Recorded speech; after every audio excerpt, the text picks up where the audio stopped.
We are back with a new episode of Three Men and an Anime. Episode 42, we are covering Attack on Titan Season 1 this time. Woo! This is Peter Bowman, and as always, I'm joined by my good friends and co-hosts, Erik Carlson and Gav Leaf. How are you guys doing tonight? I'm doing all right despite the vile heat.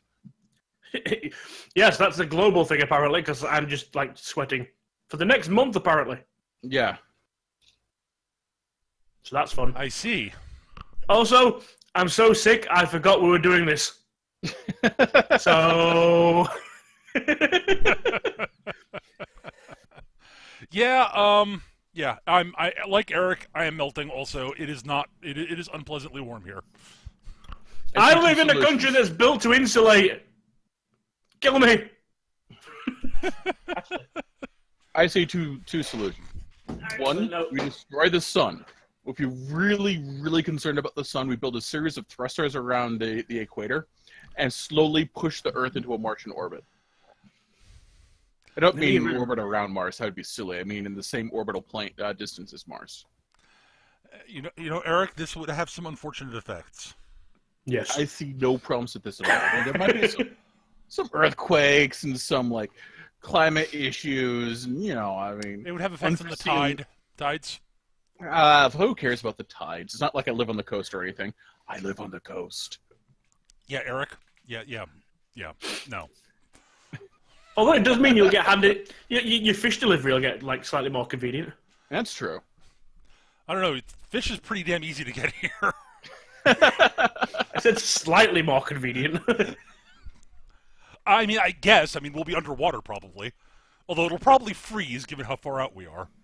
There's that. No, I'm fine with that. Yeah, that sort of doesn't... The freezing giant doesn't murder the lobsters will be great. At any rate, we should probably talk about the Attack on Titan. Yes. Yeah, because everyone else has. Yeah, we're a little late to the party on this one. Just a bit. Just a couple of years. That's fine. That's fine. Well, we did Cowboy Bebop 25 years after it was released. So yeah, but that's nostalgic.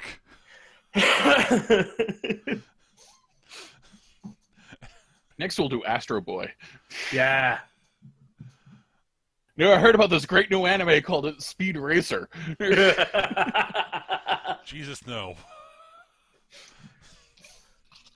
At any rate, this was Gav's selection because I think it was because Gav, you decided it was about time you watched it. From what I understand, it was one of those that I've managed to piece together almost the entirety of the plot based purely on clips that I'd seen online. But never actually watched it in its entirety. So I knew the names of almost all the characters. I just didn't know why I knew them.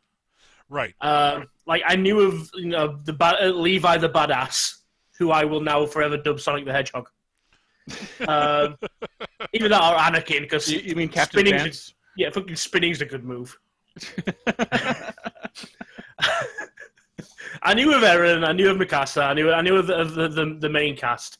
But again, I never really watched the show in any capacity. Right. And it's one of those that everyone's talked about, and I thought, Parasite turned out well. Let's try this one this time. This is considerably better than Parasite. I would agree with that. I'd not watched the anime. I read the manga for a long while, so I'm aware of, I knew the story, the characters, the plot, and all that stuff. I just hadn't seen it animated yet. And Erik, you'd seen this series before. Yes. I actually watched it as it was coming out. Right. Because Steampunk Spider-Man fights giant naked people. I'm down with that. Yeah, I can... The visual aesthetic is entirely up your alley. It absolutely is. All it needed was giant robots. We'll get into my thoughts on the parallels between Titans and robots in a little while. Yeah. Giant naked people with arms flailing and a delirious look in their eyes. That's Erik on the Saturday night, basically. It's Erik on any good night. Yeah, so... I don't know how we want to approach this one. I mean... Okay, so we could do a plot breakdown of season 1, but it's actually really simple. I mean, it is a really dead simple premise, and there isn't a ton of plot action that happens. It's over the course of the series, it's basically split into 3 arcs. Yep. Yeah. Mostly. Then you've got. Now, I will say before we start. Obviously, this is an ongoing series. There's a season 2 and season 3 is going to be coming out. Yeah. So, as was explained to me by these two that have watched the other parts and read through the rest of the story, a lot of what happens in this, they do a lot of this in this show where they'll surprise you with something you weren't supposed to know, and then explain it afterwards, and flashback it, which caught me out a couple of times. I was like, wait, how? Why did this happen then? Because how did they know this, that, what? And it's stuff that's like it will be delved into in the next series, or into the next part of the manga, or whatever else. But so there is, if you try and watch this as a series on its own, it's not going to be as fluid as others because it is purely designed to continue on. There's a lot of little hints and pokes in certain directions that you're not going to notice till you know what direction it jumps in. Yeah, there's a lot of stuff that actually hints at stuff that happens in the show during the season that you will completely miss on first watching. Yep. Yes. Also, pay no attention to Eren's father. None whatsoever. He is not important in this at all. And in season 1, he's not. But Gav is actually true. Like I've seen the second season at this point. As far as I know, Eren's father's a giant red herring. Having read the manga, no, he's not. Yeah, they are. This is the thing. So there are certain characters, there's certain things that are slow building throughout the entire show, and you're not going to get any payoff on those from the first season. Yeah. There are 2. If you've ever watched the first episode, and thought, there's 2 Titans that show up in that again, they are hanging plot threads that will need to be developed later on. Yep, so I guess we should deal with the basic premise of the show. And basic premise of the show. So so humanity's fucked. Yeah, it's effectively post-apocalyptic in that. A nudist beach got way out of hand. Yeah, basically Titans show up and they start eating people. Giant seemingly mindless humanoids show up and start eating people. Yes, and they are basically unstoppable. Yeah, they regenerate. They any sort of severe damage they take, they don't feel pain as such. They just laugh it off. Not even consciously laugh it off. It's just like something hits them like a cannon. Oh, look at that. Oh, my arm's not flailing anymore. My arm's over there somewhere. Whatever. Arm's going back. Oh. What's kind of cool about they're way faster than they look like they should be. Yeah. What's kind of cool about the Titans, though, is that it's established pretty on that Titans are hot. And not in like, I've got the whole giant person fetish going on, but in like their skin is hot and like they're constantly emitting steam. Yep. Yeah. Their blood steams. When a Titan dies, they evaporate slowly over the course of hours or days. They do evaporate. They do evaporate. Yep. And they are much lighter than they should be. Mm. Yeah, it's quickly established. Well, not quickly established, but it is established throughout the show that they look human. They look humanoid. They're not. They don't follow any of the rules for living beings. There's no intelligence. The square cube law is right out the window, and they actually established that by them actually being a lot lighter than they look. Yeah, they're much lighter. They're physically less dense. Something that large shouldn't be able to move like that, but they're not obeying the laws of physics. They don't excrete. They don't actually eat people for food. They're not hunting. They don't hunt other animals. If they've eaten so many people, after a while, they just vomit up the mass that's left because they don't poop. Yep. They just literally make room for more. Yeah, they don't need to eat to survive. They just eat people because. Yeah. And they apparently run on sunlight. Yeah. They slow down when it gets dark. They slow down and become lethargic, and some even just like outright just stop being them. They just, I'm just going to stand here till it gets light again. But yeah, Titans will chase after humans. They're generally very predictable. There are a few types in their actions. They vary in size and speed and ability. There are a few that show up randomly that are different and are referred to as aberrants. Yep. And that they're less predictable in their actions. Typically, they'll have some sort of ability like they jump, whereas most Titans don't. They just run and flail. Yep. These ones will jump, or they will scuttle on all fours to speed up, or they've basically got an ability that sets them out from the normal. Right. It's not even like a particularly powerful ability. It's just like they do something different. They do something different. Right. They're are not as different predictable than as normal the other ones. Titans.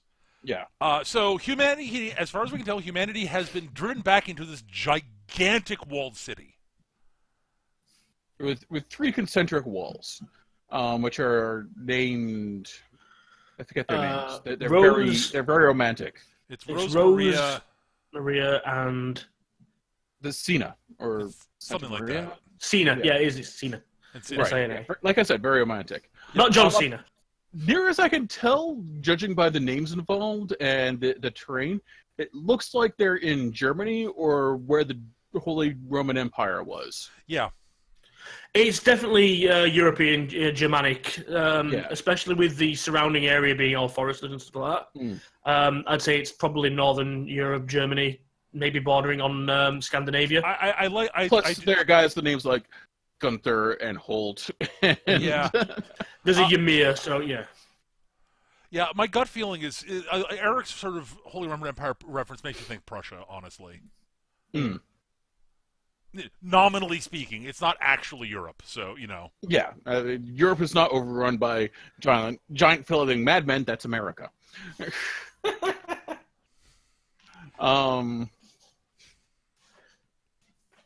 So you have these giant wall. I think they outright say they're 50 meters tall.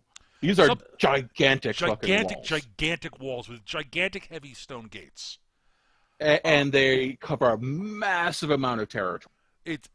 You don't realize at first exactly how massive they are until you see like one of the small mini sort of the mini sort of areas they have, because they have these sort of walled-in areas on the fringes of each of the walls, which are big cities, and then you realize, oh, Jesus Christ, that's a lot of territory. They're basically like bastion cities that like. Each of the main basically gates bait to draw the Titans, so that they have. Well, no, it's all of that wall. It's a secondary defense line for the actual door. Yeah. So each main door has an extra wall around it with a city inside it too to look after it. Right. Now, at the start of the show, Titans have not shown up for like a century. Yeah. Well, they've shown up. They've wandered around the outside. But they have not been They've not been a threat for like a century. Like, they've not been anywhere near the cities. The wall. The survey corps, the people who go outside to go out and see what's what outside, they get their asses kicked by Titans all the time because they go outside the walls. 30% casualties for an operation is a good day for them. Yeah. Which would be devastating for any other unit in the world. Yeah. That is, okay, we are disbanding your unit and folding you into something else. Not the Survey Corps or Scout Regiment, depending on the translation. I've seen both. You go make the beds. So, yeah. And we meet our primary protagonists, our primary protagonist and his co-protagonist, largely. They're triumphant. We don't meet the third part immediately. Right. But we meet Eren Yeager and his sort of adoptive sister, Mikasa Ackerman. She's straight up like adopted. Like they like his parents adopted her. Basically, they never say it outright, but it's really heavily implied. Yeah. Yeah, we get a little look at her. They, at a bare minimum, took her in. Yeah, we get a look at her backstory, and they kind of had to. Her and Eren, they do some shit. Yeah, Mikasa is incredibly devoted to Eren and is incredibly protective of him. Yeah. Yeah. She might have a bit of a crush on him too, but I think I'm not sure about that. I mean, it seems like the logical place to go with I'm that not story. positive that either. It's one of those. She's. I think with that, it's one of It those seems like the kind of place they could go, but I could also see them just being like, "What? No, that's." I think it's Eren, one of those. That's Eren. That's all. That's Eren. That's it. It's one of those things that somebody's teased it in the show. One of the other characters teased it about her, and she turned bright red. And the impression that I got was she'd never really considered it. Mm. So it's not that she's got a crush; it's she never actually thought of it any other way. I mean, I will say flatly. I mean, I don't know if it ever. I mean, I'm not going to say anything about whether it gets romantic or anything like that. Mikasa loves Eren, and it's. Yes. Eren is literally Mikasa's world. Yes. Yeah. He is one of basically after the opening events of the first episode, Eren is one of literally the two people in the world Mikasa cares about. At all. Literally, they are what, and he is, and he cares. She cares more about him than she cares about about Armin. About Armin. Yeah. She cares about Armin. Armin matters to her. She cares. Here's the thing: Mikasa cares about Armin and Eren. Everyone else can fuck off and die. Yeah.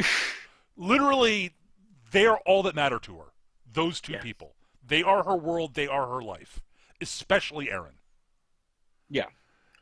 She's also stupendously protective of Eren, but oh, good lord! I very much get the impression that she's like, Armin's smart enough to take care of himself, but Eren's just so very stupid. she knows Eren can protect himself mostly, but he's a fucking idiot. But he's not the brightest bulb in the drawer. Well, Eren's stupid, but not like can't add stupid. Just unwise, I think would be the best way to put it. Yeah. He is impulsive, leaps to conclusions, obsessive, doesn't think things through. That's Eren. Yep. And wears his heart on his sleeve. Yeah. Does not know, completely guileless and not in that adorable way, and that like, dude, just stop yelling "fuck you" at your boss. Yeah. Not all situations can be solved with profanity. I know it's a radical approach, but trust me. Well, Armin's a lot less physically capable than either of them. He is also definitely the brains of the group. He is the guy that like looks at the situation, comes up with a solution, and then feeds it to Eren and Mikasa. And the thing is, Eren may be unwise and not the brightest, may not be super bright, but the thing is, he utterly trusts Armin. Yeah. Armin to come up with plans. It's like if Armin comes up with a plan, both Eren and Mikasa go, "Okay, we're doing that." And because they're like, "Yeah, Armin, you're the smart one. Your plans are always good." They tend to work. Yeah, and it should also be noted that Mikasa is an engine of destruction. Yes. Oh, yes. She has absolute engine of destruction. Like when we first meet them when they're like 8, these 17-year-old bullies run in terror from her. I forgot that scene. I forgot that. Basically, there's a group of bullies picking on Armin. And like they usually do, and Eren walks around the corner and sees him and starts charging. Like, oh, fuck off, Eren! What are you gonna do? So like, Mikasa, not even in attack mode, walks around the corner and looks over and like, oh shit, Mikasa! Run! And they bolt.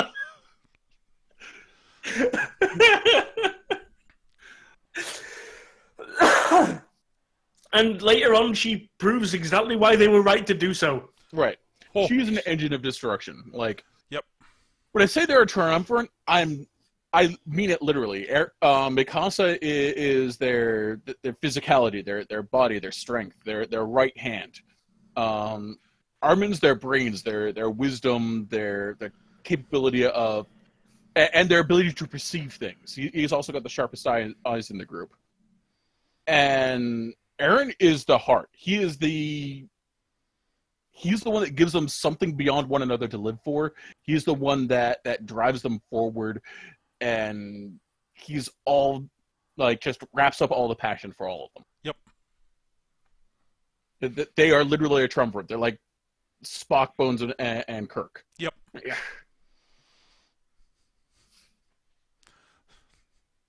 And that's not even giving anything away. It is pretty much in bright neon letters in the first episode. Yep. Yeah. They set that up real quick.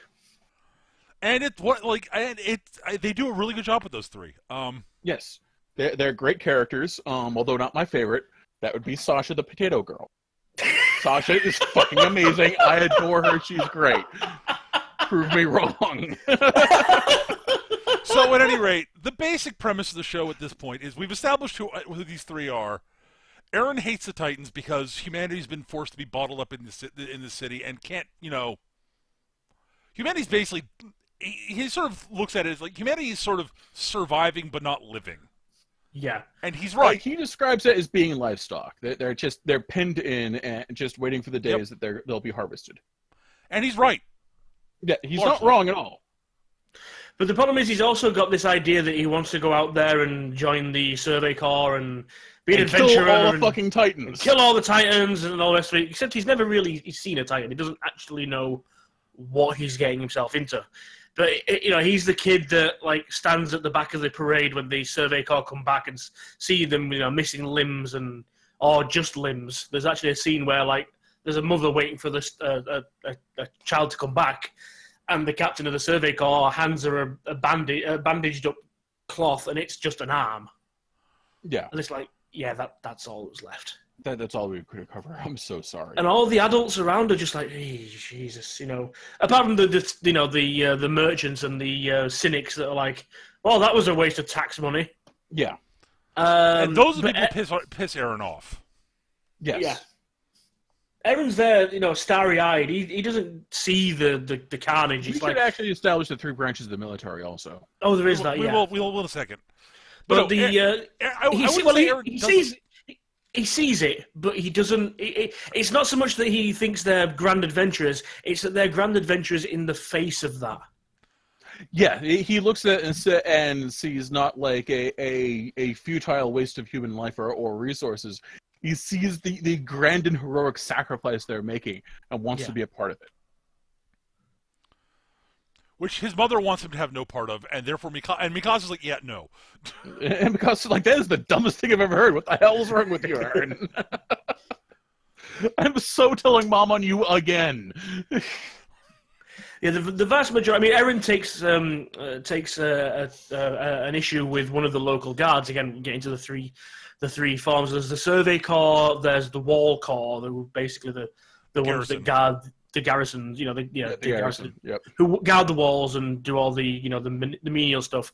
Which, since Titans haven't been anywhere near the walls in a century, it usually involves playing cards and getting drunk. And then you've got the actual police, the military police, who are the cushy ones who live in the rich districts, right up, a few miles away from the wall, in the center of everything, doing absolutely fuck all. Oh, that's not true at all. Come on, Gav. They are very important in the whole public graft and organized crime rings. Let's be realistic here. Yeah. The military, we see towards the end, the military police are stupendously corrupt. Yeah. To the point where, I think it's like they're selling on the rookies' training gear because who the fuck needs to train? We'll just sell this shit for some extra beer money. Yeah.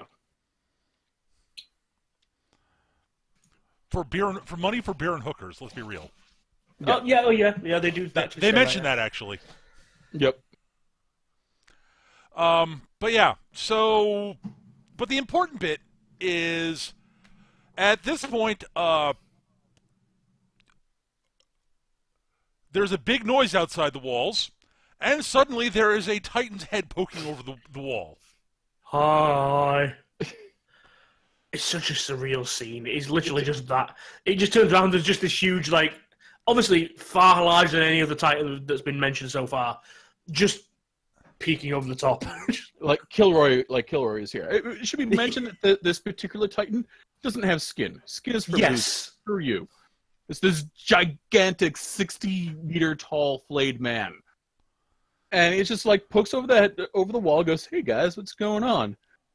Nice skate you got here. It'd be a shame if someone were to kick it." Yep. Opens a hole in the wall, and Titans get in. And shit gets bad. Mm. And shit hits the wall real fast because everyone's like, nothing's even threatened the wall for 100 years. Why? Like I said, So the guards prepared. Like, even if you were at a constant state of readiness, that's impossible because despite the real world's army's attempts at it, they know full well that constant state of readiness basically just means frayed nerves and more mistakes. Even given the fact that even if they were ready for it, no one actually in the wall, no one in the garrison or in that area or anyone actually in the walls outside of the Survey Corps have actually even seen a fucking Titan. Right. Everything they know and how to fight these things is theory. Even the grizzled veterans that are living there have never seen a Titan. They might as well be rookies. Yep. So yeah, Titans get in and start running rampant. And unsurprisingly, yeah, a lot of people die, including Aaron's mom. His dad is off being a traveling doctor somewhere. Yeah. He was he went to the core, to the center. Yep. So he's with the rich people because he's a famed scientist. And doctor. And doctor. Yes. The important bit there. Yeah. So yeah, Aaron gets the front row seat to his mom getting eaten by a really happy Titan. Got a really It's I believe technically an aberrant. But yeah. Is it? It was a nice one though. Exactly like the other Titans we see. Yeah, it was a nice one though. It wrung her neck. Well, I say neck, I mean waist, but it killed her first. Yeah. So yeah, Aaron's mom gets killinated in front of him. As he and Mikasa are saved by the old guard dude. He's not even that old at that point. He's old in air quotes. Yeah. They refer to him as old man. He's like, dude, I'm like 23. Yeah, but Aaron's like 10. Yeah. Yeah. But he buggers off. He basically grabs Aaron and like, okay, I'll go and save her. Nope, I'm noping right the hell out of here. Come on, kids, we're leaving. And Aaron's like, but save my mom. She's dead, kid. We're getting out. I can't get her out of there. I can't fight that thing. I literally just pissed my pants. That thing's got a fear aura like a goddamn venerable dragon. We are leaving. My will save ain't big enough. So, yeah. And then what happens is another Titan shows up. Another sort of, out of nowhere, another sort of weird Titan that's unlike any other, completely unlike any other Titans shows up. Football Titan. Yep. He is covered in plates of bone. Yep. He's actually really cool looking. It is, and it shoulder tackles its way through the super big gate. Yep. Through that, the gate that leads them into the wall proper. With cannon fire bouncing off of its so they've not just broken into the bastion, they've actually got through into the main city. Well, I say the main city, the main area of the first wall. Yep. These walls are so huge. Just to get an idea, it's not wall into a city, into another city. This isn't what's the place in fucking Lord of the Rings? Minas Tirith? That's the one. It's not the inner keep and the rest of it and all the rest of it. It's no, you're through into the inner wall. Right, the next wall is about 30 miles that way. Yeah. There's cities and towns within and villages within these areas. So they've just broken through. And unspoiled wilderness and yeah. So evacuation happens, and a lot of people are evacuated into the second ring. Not everyone makes it. Unsurprisingly, Aaron, Armin, and Mikasa do. Yeah. A lot of the refugees end up getting sent out to Go retake the wall. Yeah, well, initially they get let into the place where they get let in is called, is it Trost? That's where the group the people Aaron is with are yes. Which is essentially the bastion city of the next wall. So the guys within the second wall don't let the refugees in. They let them into the bastion and then say you can stay there. No, they let them into the second wall too. There's just too many people just to get into the bastion. They evacuate the entire outer ring.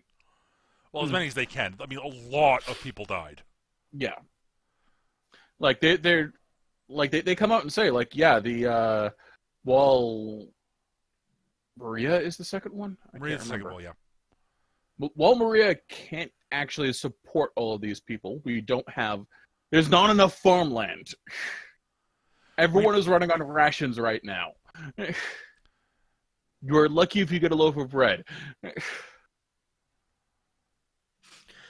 And this is where you start seeing, almost a class society start kicking in. All the merchants and the people who lived inside Maria start to see the refugees as like second-class citizens, and they're like, why don't you just like fuck off back to your own land? Titans? There are giant monsters there that want to eat me. It'll be fine. And the ruling class apparently agree because they send out an expedition to retake the land. Retake Wall Rose. Yep. Totally, that's what this is. Do they send soldiers? Nope. They send the refugees as special troops. Yeah, they send a bunch of the refugees. The idea being that to thin the herd, so to speak. Yeah. And most of these refugees knew what was happening. Yeah. No one had any illusions about what was going on. Like, we are not coming back. Let's go make the best of it. And it stabilizes the population and the food production. There's enough food for people now. They do it basically to save the younger generation of refugees, honestly, with what they're doing. They do make a point when they're sending them out. It's pretty much all the old and the weak and all that kind of stuff. Yeah. To save the younger, healthier people, and the kids. On a purely logical level, I agree with them. But as you start entering in things like ethics and morality, I see them. It's a monstrous thing. But on a purely logical level, it makes a lot of sense. And it's a terrible, monstrous thing. And I would not agree with it because I'm a fucking human. This is not a theme of. This is totally not a theme of this show. Oh no! This is totally a theme of the show. This is, in fact, the show's major theme, in all honesty. Yeah. The terrible things you have to do to survive in desperate circumstances. Yep. So Aaron decides, fuck this. I'm joining the army, and I'm planning to go to the Survey Corps if I can qualify. And Mikasa's like, well, if you're going to go to join the army, I'm coming too. You don't need to be here to protect me, Aaron. Are you going to stop me from coming? No. I can't if I tried. I know I have. And Armin's like, I'm going in, then I got no one, so I guess I'll join too. I mean, they do all feel like, both Armin and Mikasa do. It's not just that Aaron's joining. It's, they do feel they need to do something. Well, it's also the fact that Armin, a big part of Armin's character is he desperately wants to explore outside the walls and see the greater world. He wants to. He's right about these things in like forbidden books. These are history prior to the walls is largely verboten, simply because, well, no one wants to be reminded of what it was like beforehand. Yep. But I'm convinced Armin's actually a pretty damn good thief when he wants to be. Because how else is he getting these fucking books? I believe those books belonged to. They were his. I believe his family were scholars. That makes a lot of sense, actually. If I remember correctly from some of the flashback stuff. And we're labeled, and we're effectively dubbed heretics. Yeah. It should be noted there's a religious order that worships the walls. Yeah, they become all the stronger as each wall falls. Yeah. The walls were given to us by the god by the walls that were given to us by the gods. We dare not modify them. It's blah blah blah blah blah. Our faith in the walls is what keeps the Titans away. It's shown to us as people that the walls, especially the top of the walls, all have cannon mounts on them with rails so they can maneuver and deploy. Apparently, from what was said, the religion of the wall fought for fucking decades to stop them putting those up there because they're blaspheming the wall. It's fucking protection, mate. How dare you modify the wall? How dare you modify the divine form of our God and Savior? Yeah. So the next bit of an arc is basically, the kids training in the army. This is the best arc. This is where I meet Sasha, the best character. Right. I don't mention them very often because obviously it's mostly for actual thing. But there's a scene in here, which is the introduction where you meet the drill sergeant and basically all the recruits are introduced at the same time. And this scene is amazing on its own. I will say, Team 4-Star, the Bridges, they used this scene. The guys who make Attack on Titan shut them down, so unfortunately that's the only thing that exists of it. That is amazing as well. You need to go look that up. But on its own, this scene is absolutely fantastic. And just for the fact where you get to see the drill sergeant and his reactions to, the ones who are doing it because they want to go join the military police and have the easy life, who he has no fucking time for. Right. The ones that are doing it and actually want to go into the Survey Corps and test the metal, which he takes note of and runs them harder. The ones that just want to join the garrison. But then there's ones like Sasha, who everyone to a fucking man is stood stock still, terrified of this guy, and then he just looks out the corner of his eye and there's a girl just stood there eating a potato. And it's like, here's the thing: as he goes down, they make a point of doing this. As he goes down, he picks people seemingly at random, finds out why they want to join the military, and then guts their reasons, and then generally hits them, and moves on. You have a couple of observers up in the corner. It's like, why is he hitting those guys? Well, he's ignoring the people with a certain look. Why is he ignoring the people with a certain look? Well, I guarantee those guys are survivors from the Wall Maria. Yeah. Oh, okay. And he comes, and as he's going up and down, and he sees this girl just sitting there at attention, but eating a potato. So, what you got there, potato? Why do you have a potato? Well, it smelled really good, and I wanted it. So you're eating a fucking potato. Do you want one? I'll give you half. It's fucking beautiful. I adore it. she literally splits the potato in half and offers him a piece. The smaller piece, I might add. Yeah, because it doesn't split exactly in half, despite her attempts. She's like, you can have this part. And you see her deliberate over him for a second and offers him the smaller piece. And then we find out she gets given the order to run. The next scene is her running laps. And someone responds, she seemed more upset she didn't get dinner than she has to run laps. It's literally a case of you have to run, what is it? It's something like 100 laps or run until you can't anymore. And she literally does. Yes. And it's like, no one tell her she didn't actually have to just actually do that. She could have just collapsed half an hour ago. And she's just still going. She just keeps going. I love Sasha so much. Sasha is special, but in a great way. Here's the thing, we find out later on in the series, Sasha is actually, probably the most perceptive person in the show with the best instincts. She knows what's going on before you tell her what's going on. Yeah. Well, she establishes it. She's a huntsman's daughter. Yeah, she's a huntsman from some backwater shithole in Wall Maria. But, like, Mikasa becomes her best friend because Mikasa's finished with her dinner and offers her a spare bread. Yes. She's like, oh my god! Thank you! But much later on, you actually see Mikasa sort of thinking, like, Sasha's really, really good at spotting when things are about to go to shit. I should be good friends with her. But yeah, Sasha's basically completely going, like, freaking out and is like worried about something really bad happening, and Mikasa's like, "Oh God, something really bad's about to happen." Sasha only gets like this when something really bad's about to happen. Oh dear.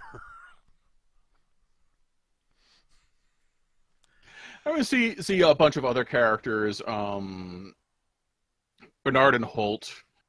Bernard and Reinhold. Reinhold, who I mentioned for no good reason. And what's his fuck? The uppity guy who was going to join the military police. Jean. But then Jean. Yeah. And what's her name? Jean and Marco, who are a pair up until they're not. Yep. And God, I can't remember her name all of a sudden. Blonde chick. Oh, Annie. what's her fuck? Annie, Krista? yeah. No, Annie was what I was thinking. Oh, Annie, yes. Oh, Annie, yes. She's important. Annie's kind of important. And Yeah. Krista and Loki are the other two recruits that are of and the bald kid who's I never can remember his name. Connie. Okay. I remember it's Connie because I'm always like, that's a really weird name for a dude, but he's got that name. So yeah, Connie is a talented hothead, basically. Yeah.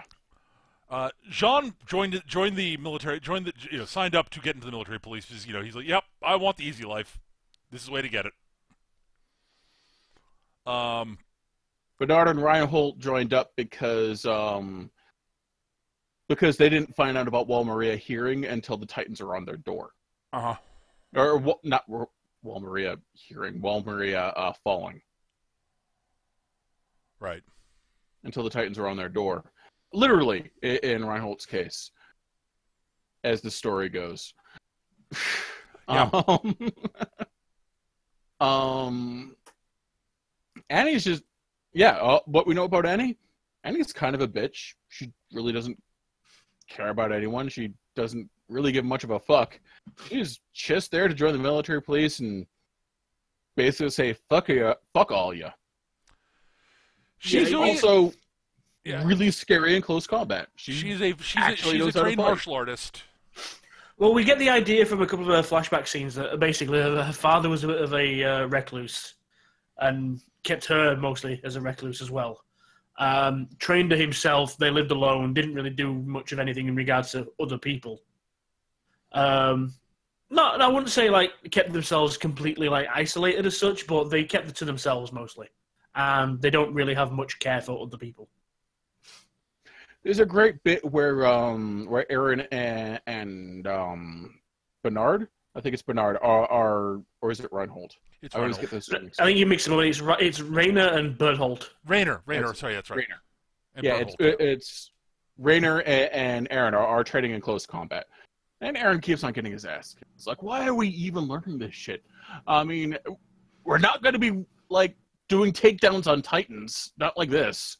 And he's like, well, you never know when this stuff might become useful. Everyone else is kind of dicking around, but, it might be useful. You see Annie walking by and it's like, hey, bet you can't take Annie in a fight. But yeah, I can. So Aaron challenges Annie to a fight. Who kicks his ass? And he's lying on his back, and she's like, so, did you learn anything? I learned that Rainer needs his ass kicked. All right, guess I'll fight Annie. I will say, as much as Annie's kind of a bitch, she does end up sort of taking a liking to Reiner and Aaron. Yes. Because Aaron basically they call her on her shit, and she's like, okay, I can respect people calling me on my shit. And also, these are guys who are actually working hard at becoming better at what they're doing. Yes. And she respects that. Because as she's walking through the trading thing, she's seeing a lot of people just dicking around for exactly the reason Aaron gives. Is like, why are we trying at this shit? It's not going to be too useful against Titans. Well, there's a few like that, but then there's also a few that are like, I'm never going to need to know this, I'm going to the military police. Right. I mean, and Annie states outright that's her goal as well. but she's still actually capable. She's just going to the military police because it's the fucking smart thing to do. Right. Right. That's something about Annie. Like, she will always make the smart move, and she's a gambler. Like she will, like, if one chance is a 49% chance, one thing is a 51% chance, she'll take the 51% chance every time, even though if it fails, it might result in disaster. She's smart, but she's also a gambler. Yep. So yeah, stuff happens during the training. Unsurprisingly, you know, all the important characters actually make it through the training. Yes. Yeah. I mean, they do a thing where they tease that Eren might not actually make it. That, you know, despite the maneuver gear.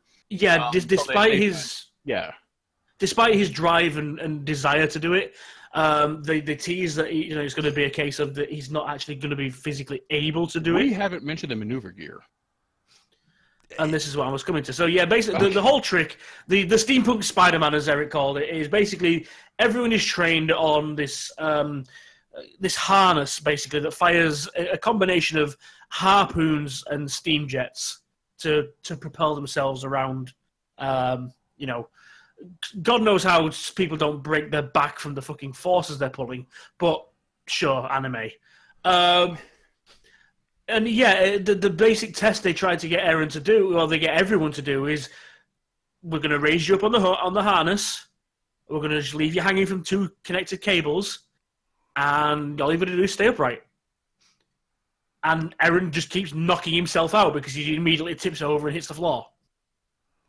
To the point where he almost has it. Everyone else has passed, and he's at like the last day, and he almost has it. And he's holding it, and he's holding it, and then it slips, and he bangs his head. And he's there in tears on the floor, like, oh my God, that was my last chance. You've got to give me something, give me something. And God bless the drill sergeant walks over and goes, yeah, I thought so. Why did no one tell Eren that his gear's broken? Like, wait, no, he tells Eren to swap gear with somebody. Walks over, takes a look at Eren and his gear and goes, hey, Schmucko, trade gear with Eren for a minute. Okay. And Eren's like, wow, this is the most natural thing in the world. It's like, yep. He's sitting there looking at Eren's gear. He's like, yeah, this part has never broken before. It's not on the maintenance list, but it's broken on yours. Turns out the mere fact that Eren could hold himself up on that busted rig for as long as he did, you know, it gives him that little bit of like, oh, obviously he's the hero. He's actually the best at this. He's really not, but no, he's really not. He's average on the maneuver gear compared to everyone else. He is dead average. Yeah. There are people who are worse than him, but there are a lot of people who are way better than he is. Yeah. He's no fucking Levi. He's no fucking Mikasa. Yeah. No, yeah, there's that. Levi Mikasa.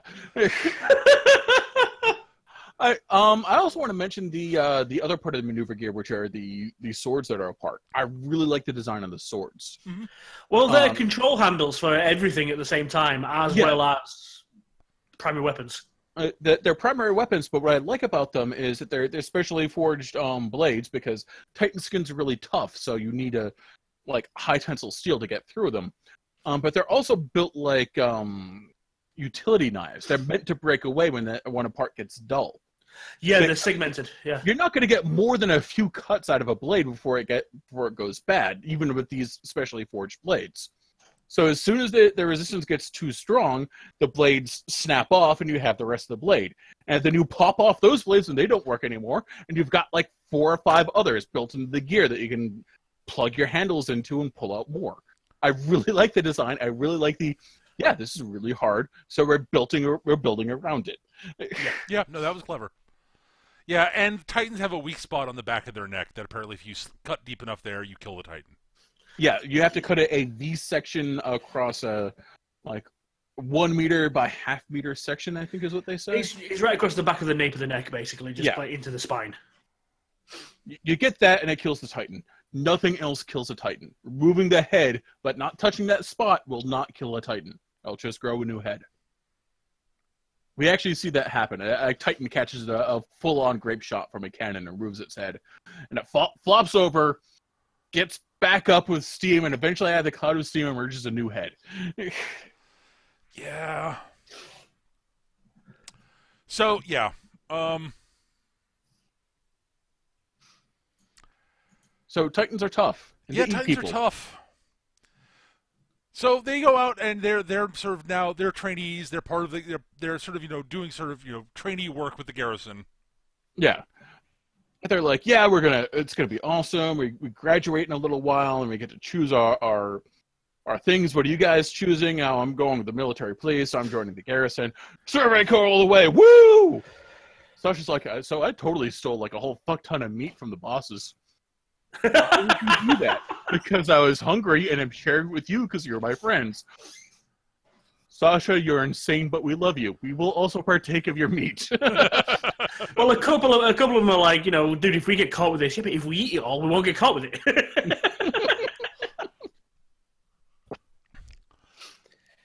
But yeah, lots of camaraderie, and then Skinless Skinless the Colossal Titan shows up again.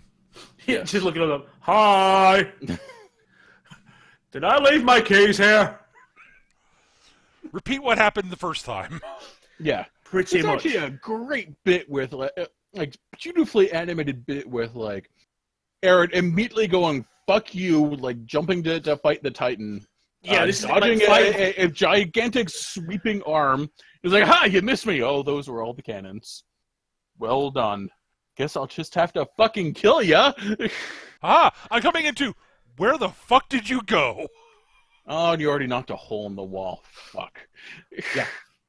Yep. But yeah, so you're gone. Eren has like the 5 years that have passed since the initial attack. Have built up anger. He just launched himself straight at this thing. As Erik says, he dodges the sweep that wasn't actually aimed at him anyway, but has a cool little moment where he's running down the thing's arm, aiming straight for its neck, and then it just goes poof. There's a bolt of lightning, a gigantic sound of thunder, steam everywhere. And where's the Titan? Oh shit! I was anchored to the Titan. Right, re-anchored to the wall. So yeah. So this starts the siege of Trost, because it's the section of the wall they're on, one of the little blisters they have of the major city inside. And this starts the second arc. Yeah.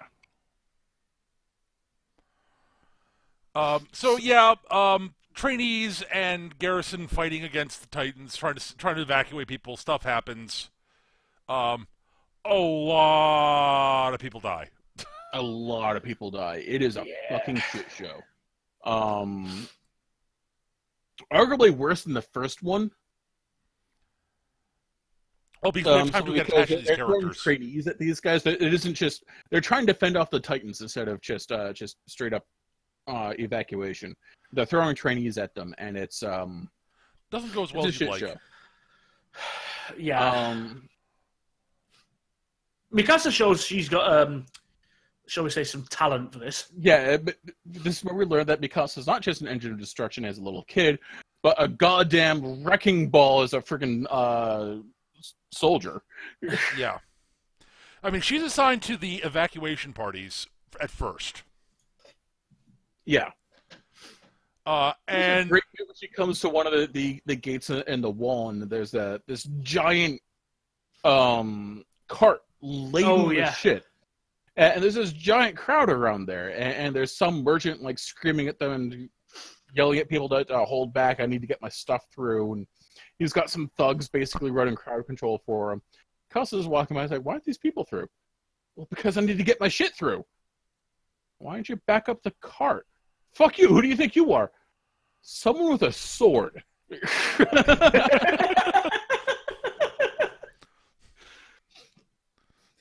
Oh, you didn't back the cart up. So she makes short work of his guards, not killing them, just humiliating them. Yes.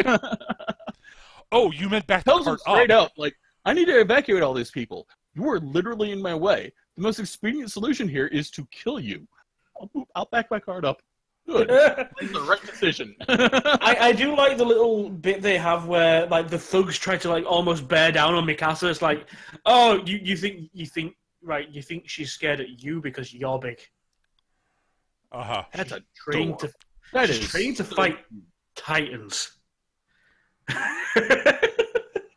Also, here's the thing: they're probably used to dealing with like garrison and military police, where that would actually work. Yeah, they're not trained. No, almost nobody's trained to deal with Mikasa. Let's be real. Yeah. No. Yeah. And then, while they're doing all this, a Titan shows up and starts. They announce it's an aberrant because it's ignoring the guys pursuing it, going for their crowd. Yeah, this is the thing. We get taught that Titans will basically go after whatever is the nearest. They're easy to bait because they kind of have a sense of where the most like grouping of people are. But if something gets in their eye line, they'll chase whatever's moving. Yeah, as long as it's human, they'll ignore everything else. But so they're basically these two guys like zipping back and forth behind, in front of it with the maneuver gear, going, "Why isn't it chasing us? It must be an aberrant." And Mikasa's like, time to go to work. She fucking destroys this thing. Does she ankle it first? I think she hamstrings it and then hits the neck. More or less in the same motion. Yeah. Even the thing is like 30 feet tall. That's impressive. Yeah. So yeah. Thus begins, So the important thing is the biggest and most important thing that happens in this. Okay, so the trainees that have been assigned to the resupply dump, like a bunch of the veterans, Vanguard for all intents and purposes. Yeah, the veterans abandoned them there. Yeah, and Titans get in, and they're fucked. Quite a lot of the people we've met, not all of them, a lot of the ones we've mentioned at the very least, survive, but. Yeah, quite a lot of the trainees that we've grown, we've had a few backstories of. We've kind of got to know a couple of them. Oh, nom, nom, nom, nom, nom. Yeah. Yeah. Including Eren. Eren gets eaten by Santa Claus. Yeah. That's the big thing is Eren gets eaten by a Titan. Yep. He gets eaten by me in about 20 years. Let's face facts. Well, to be fair, he is. What happens with him is it's a weird one because he's going on his maneuver gear, and an aberrant jumps up and snaps his leg off. Yeah. That doesn't quite catch him, but it catches his leg and takes it off. Yeah. But at the same time, Armin got caught by Santa. Yeah. So Eren immediately runs over, swings over to get Armin out. Now Armin's sliding down his gullet, and he's and Eren's holding the mouth open and reaches in and pulls Armin out. It's like, okay, well, this is a lot slippery, and I only have one leg at the moment. Just grab my hand and let me out. And oh no, this is when he decides to close his mouth. Great. And chopping Eren's arm off. And yeah. So Eren's dead. Yep, completely dead. Never coming back. Dead. Never coming back. Never again. He's completely unimportant in this story now. Yeah, this is actually all about Mikasa. It turns out, That would be awesome. Actually, it would be kind of. All right, yeah, because an Armin getting by without Eren. I could see that. That would be great. The thing is, the way things have been set up, you could actually see them doing that. Yes, we've established pretty well that there are no character shields in this show. There are, but only for 3 people. Well, at this point, we think maybe only 2. We've been conditioned to the point that maybe our protagonists don't have the shields, don't have plot shields. Yeah, maybe there are not character shields involved. Armin manages to get away, but he's completely shell-shocked. He's eventually picked up by Mikasa's group. Mikasa gets recruited by the Vanguard, for all intents and purposes, the Titan Hunters, because she's really good at it, and they lost a lot of people. They're like, you rock, you're coming with us. You're coming with us, we're down 4, you're worth at least 5, let's go. But yeah, she catches up with Armin and asks, okay, Armin, where's Eren? And Armin's been largely catatonic at this point. Right. And he's he's eventually he realizes Mikasa's there, asking him, Santa Claus ate Eren. He's dead. Mikasa's like, oh, okay then. Well, I guess it's time for me to kill everything around me. Okay, Yeah, now, right. It's time for every single Titan in this area to die. Got we're it. running low on gas. I don't care. Right. But Everyone's going to we follow only me. have I'm so going to much get you guys to gas. where we need to go. I don't care. Okay. You guys can follow me if you like. I'm off to murder everything. And they do, because it's honestly sticking near Mikasa is the smart thing to do. Yes. Yes. But yeah, we see a few more people get eaten. Eventually, Jean realizes that Mikasa's completely out of her head. And it's like, okay, guys, Mikasa's completely out of her head. I'm taking over because no one else is? Oh, shit. Okay, I'm in charge. Let's get back to the supply thing. It's overrun with Titans. Yeah, but I don't have a better idea. Do you? No. Okay, let's go back to the supply thing. Maybe we can figure something out and get some supplies. Because we're almost out of gas, and if we keep following her, we will be. And then we're Titan bait. So Mikasa eventually runs out of gas and ends up stuck in an alley with a couple Titans. And she's like, okay, well, guess I'll die now. And we have a flashback to Mikasa's past before she met Eren and her father, where her family's murdered by brigands, and she gets captured by them to be sold into slavery because they actually mention, like, yeah, she's Asian. What the hell's an Asian? Well, there's this group of people that are almost extinct. So, like, she's the last one. Near as I know, she's going to fetch a huge price on those perverts in the center. Okay, cool, we'll do that. Yeah. Then Eren shows up. Yeah, basically, Eren's dad is making the rounds. Her parents are one of them. He finds Eren and his dad find Mikasa's parents murdered. And he's okay, I'm going to go get the garrison. You go to this this base here. You go there and you stay there and you don't fucking leave, okay?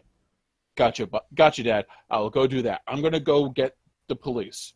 Gotcha, Dad. I will totally do that. Eren doesn't do that. No. Eren actually notices the tracks and follows them to where they keep Mikasa. And through a combination of moderate cunning and using these guys' complete underestimation of him, manages to off one of them. Yeah, well, he basically shows the door, starts talking, like, basically starts to make out like he's a lost kid, etc. The guy basically sort of looks away at him, and then he stabs the dude. Yep. Neck. Yeah. There were 3 of them. One of them's out at the moment. Yeah.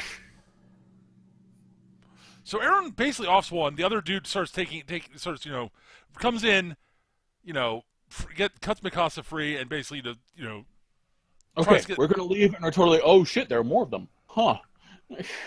And Eren's getting his ass kicked, and Mikasa's like, "Oh, well, if Eren can fight, I can fight. Fuck these guys." Mikasa's really good at fighting. It does not matter that she's like 6. Yeah. Well, it's hinted that she's got some sort of fucking berserker strength anyway. Yeah. Because she breaks a dude off, basically. So yeah, she murders the dude. So yeah, the cops find the bandits here, and Mikasa and Eren, murdered the bandits, and the cops are like, Technically, it's a murder, but we're totally gonna let this slide because, well, murdering slavers, who gives a fuck? Murdering slavers who murdered this girl's family. Okay, we can sort of, we get it. Okay. Yeah, we're gonna let this one slide. Don't do it again. Don't murder people again, please. Yeah. How do we find the defendants? Guilty. Sentence is death. Oh, look, it's already done. Yeah. So at any rate, so Mikasa's about to die. Flashback. It's a really good flashback, honestly. I enjoyed the flashback. It's really well done. Mikasa's about to die when there's a Titan comes storming up behind her and punches the ever-living shit out of the Titan about to kill her. To be fair, like the the initial Titan, like she's kneeling down, accepting her death, and she immediately dodges when it reaches for her. She's like, fine, I guess I'll fight with this broken bit of blade I've got left. Stupid fucking reflexes. Stupid fucking reflexes. Guess I'll die on my feet. And then a Titan comes around the corner and punches the fuck out of the one she's squaring off against. And when I say punches the fuck out of it, I mean knocks it down, straddles it, and then punches it till its head is gravy. Yep. Punches it till its own fist is gravy. Yes. And Mikasa's like, what the ever-living... This doesn't happen. Why is it ignoring me? Why is it fighting other Titans? This does not compute. Now, for reference, this Titan, again, is designed very different to anything we've actually seen. It's not that different. It's not skinless as anything like that, but it's obviously it's much more well defined. A lot of the other Titans are very like pudgy sort of. Yeah, the big difference between the big difference between most of the Titans and this Titan and the Colossal Titan and the Armored Titan. Other than the sort of like their special, like, you know, the Colossal Titan has no skin, is giant. The Armored Titan is, you know, big and is armored, and what this guy is, the looks in their eyes. They're all very clearly. They're present. There's something, There's something behind the eyes as opposed to being sort of staring off vacantly. There's definitely something driving this Titan beyond just derp. Right. Yeah. Eat humans. Eat humans. I mean, not much more, but more. No. What's driving this Titan is roar smash Titans. Must kill Titans. I am going to murder everything that's taller than 6 feet. Sorry, NBA, that's just the way I roll. You may recognize this attitude, and Mikasa picks up on it. Hey, wait a minute. I like the design on this particular Titan in that it's it doesn't have lips, but the teeth are offset. It's like got almost like 2 sets of jaws. It's weird. Yeah, it's kind of weird. Yeah, it's kind of got a two-tier jaw. It's weird elf-like ears for some reason, pointed ears. And totally not spoilers, but it definitely has an anime protagonist hairdo. Yep. And the hair color is totally not at all similar to Eren's, and his eyes are not the same color as Eren's. Nope, not at all. No. To be fair, it's not like we haven't seen other Titans with similar hair color and eyes. But the eyes are very much Eren's eyes. The eyes are very much Eren's eyes because, like you said, there's a spark behind them beyond derp. Yeah, and it does kind of have his attitude towards any time the word Titan is mentioned. Throw a guess as to who this Titan is. To be fair, the first time I saw this, it took me a little while to put 2 and 2 together. So it's very much like Mikasa. That doesn't add up. What is... No, really? It would be really cool if they did. Oh, they did. So, yeah, it turns out Eren can basically summon a Titan around him. Yeah. Kind of like a giant robot. This is where and this is where I'm going to start making the mecha anime things. You have a main protagonist who can summon who has a prototype or advanced giant robot. He has to fight a bunch of Zakus, grunt robots, and eventually he starts running into other custom mechs and has to fight them. Admittedly, there are a lot of similarities. Especially, I mean, as it sounds, especially with the child soldiers and everything. Whoever wrote this was a fan of Gundam. Mm-hmm. Oh yeah, like I said, there's a lot of similarities to Gundam with that particular structure. Yeah, that particular structure is what I'm saying. Yeah, like there's not protagonist shields are in effect in Gundam. Well, no, like I say, it's that thing. It's like you say, child soldiers under assault from a superior force ends up finding some way to equal, if not overcome, the odds using the same weapon that the enemy has, kills all the grunts, and then starts running into things that are more on his par. Yeah. It's blueprint for Gundam. Yep. Now there is the whole argument. I've seen this exact point argued online about whether Attack on Titan counts as a mech anime or some other form of like what was the other one? Not Sentai. Seinen.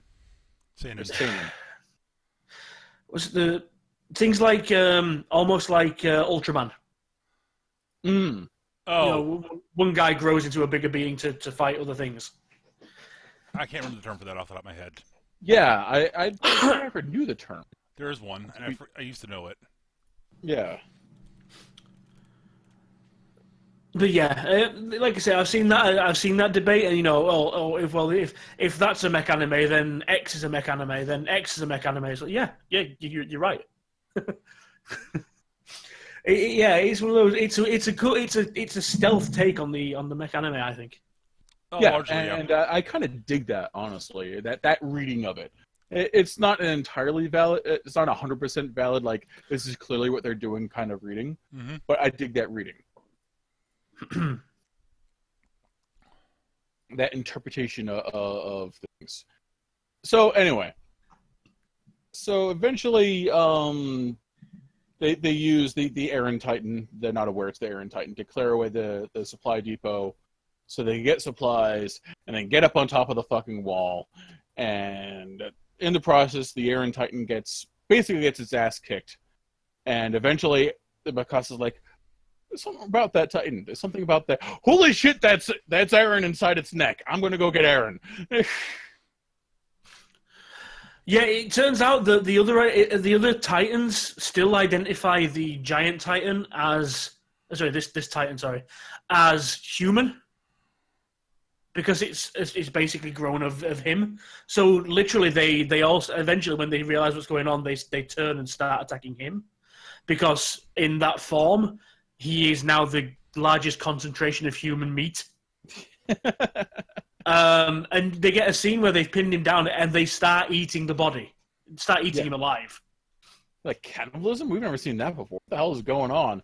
Because they're like, yeah, that's really weird. And oh my god, that's Eren inside its neck. Let's go get Eren. And they pull him out. Yep. Complete with brand new arm and leg. Yep. Yeah. He's all healed up, and muttering about how awesome it is to kill Titan.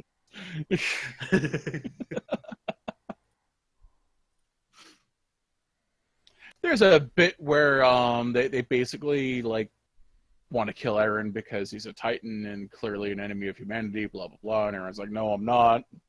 And Armin's like, okay, I'll totally argue your case versus this artillery battery, and I will.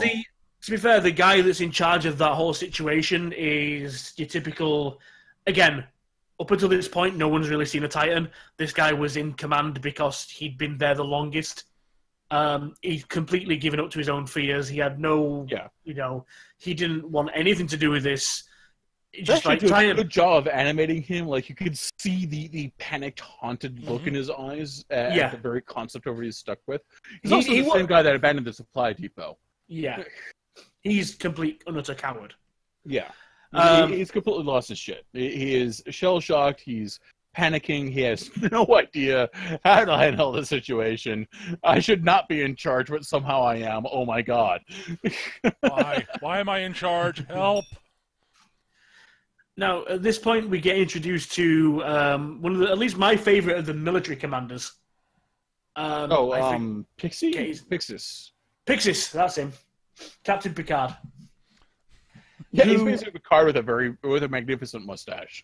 He basically spends his days like fucking letting the nobles and the guys in the center feel really good about themselves by discussing war strategies. They have no fucking clue what they're talking about, but he humors them with a smile because they have good booze and throwing games of chess. So the guy's a politician, but it also turns out he's actually a damn good military commander. Yeah, and he just plays with these guys to keep him on side because know they're where the supplies come from. And he showed bit where we first introduced to him, where he's throwing a game of chess against this guy, this literally fat gluttonous noble, and he's throwing the game of chess, and he gets word about what's going on in Trost. He's like, okay, I gotta go. But you can't. oh my God, there are Titans in Tross. Well, you have to help me evacuate. Well, I've got more important things to do. Listen, I'm in charge of your stuff, and I control your purse strings. And besides, what do you think you can do? You can never beat me at chess. You gotta follow me. It's like, I've got more important things to do. And it's like, do you really think you ever actually beat him at chess? And then walks away. See, you do realize he's been basically just, throwing matches against you just to keep you happy this entire time. Take one final note. When Pixis leaves, he takes the bottle of wine with him. Yes. Pixis is a bit of a drunk. Like, you never see him without a drink. He's not a drunk, but he's constantly on the intake. Yes. Just enough to keep a nice buzz. Just nicely pissed. Just a little bit of liquor there. Just enough to fortify him. Yeah, let's, he's a functional alcoholic, but let's not focus on the alcoholic part and focus on the functional part. Yeah, because goddamn he's functional. Yeah. So basically, he rescues Aaron Mikasa and Armin from Captain Coward.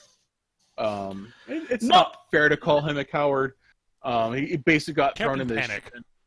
Yeah, Captain Panic. That's a better word. I mean, to be fair to him, he did order the cannon to fire, and Eren grew a fucking Titan arm to block it.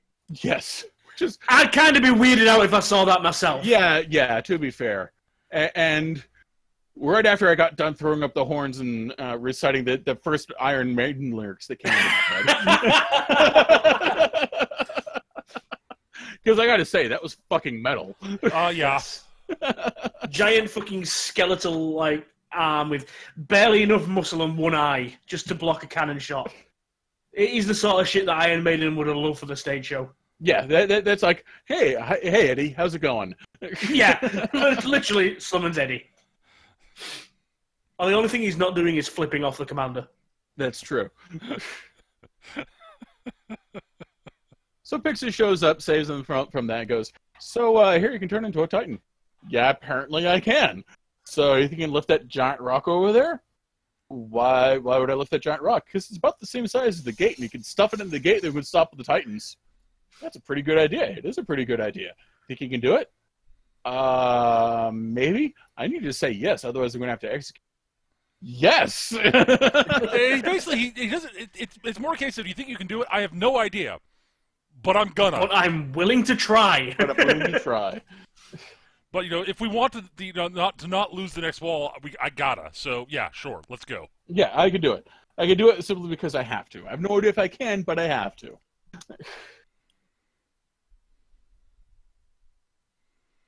So yeah, Eren does. There's a bit of a kerfuffle.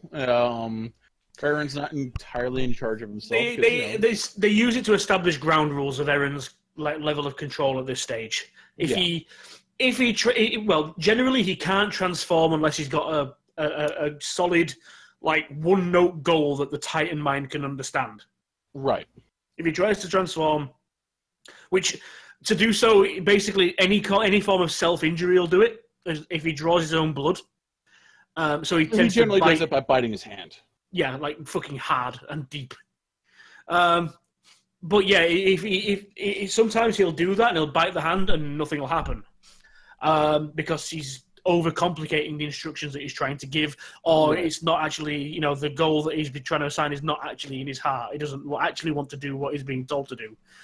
It's just one of those things. I don't want to, but I have to, kind of things. And we also established that he needs to concentrate, and distractions can be an issue. Yeah. At Mikasa for coming along to get him into position, because she's doing the whole I gotta protect my brother, and that's just how it goes. And he's like, I don't need a protection. So when he transforms, he's kind of pissed off at Mikasa and takes a swing at her. Oops. Yeah. So it takes a while to get them into control. Armin's actually the one that talks him down and gets him to do what he's supposed to do. Basically by appealing to his higher goal of getting out of the wall and seeing the world. Yeah.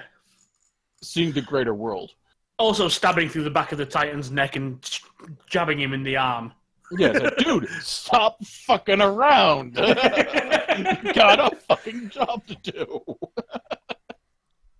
Somebody didn't hit you in the head. So Aaron gets the rock in the wall. Around the same time, the survey corps shows up to keep these swarm of Titans inside. Aaron's the tastiest thing on the menu. Yeah, again, they start attacking him because, again, largest massive human. Right, and most of they got the best people that were left to guard Aaron while he carries the rock, and they start to get overwhelmed because there are a lot of fucking Titans that want to eat Aaron. This is around the time the survey corps shows up. We get introduced to Captain Pants, Levi, and the second best character in the show, Dr. Haji. Yes.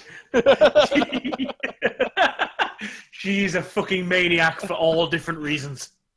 Yes, she is the second best character in the show. She is a mad scientist.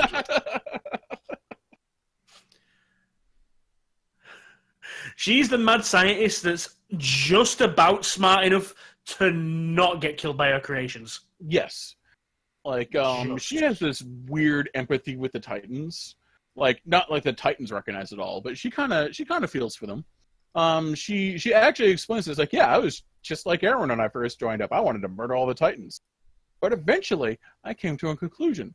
The more we know about them, the better we can kill them. The more I knew about them, the more I started to understand them. The more I started to understand them, the more I liked them. She started capturing them and giving them names. Yes. Naming them after an old cannibal cult from Scotland, actually.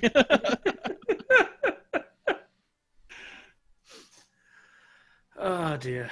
But yeah, she's like she does these things where she claims she loves the Titans, but she talks to them and studies them as they go dormant during the night and how long it takes them, whether they actually need sustenance, blah blah blah, or how much pain they can take, what will grow back, what won't. All the while, yeah, I'm sorry, Gav, go on. Oh, sorry. All the while, like she's got a huge grin on her face, like she's out playing with her dogs. Yeah. It's implied that everything we know about Titans beyond how to kill them, we learned from her research. Yep. And it's not like she has any qualms about killing them. She's quite happy to fucking kill them. She supposedly just wants to learn all she can before she does so. And for those that used to watch the old Star City campaign, she's Dr. Arcane with all his morals pulled out. Pretty much. Yeah.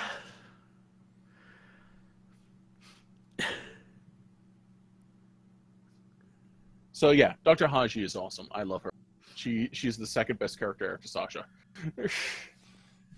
They're all kind of the Survey Corps. It's like they all have like elevations of characters we've already got. So Levi is the elevation of Mikasa, at least in skill wise. He's more skilled. I don't think he has the raw talent. No, Hange is like the evolution of Armin.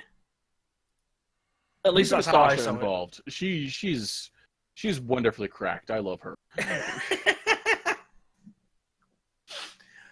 Oh, dear. Also, she wears goggles. Mm-hmm. Well, glasses fall off, so Yeah. Using the maneuver gear.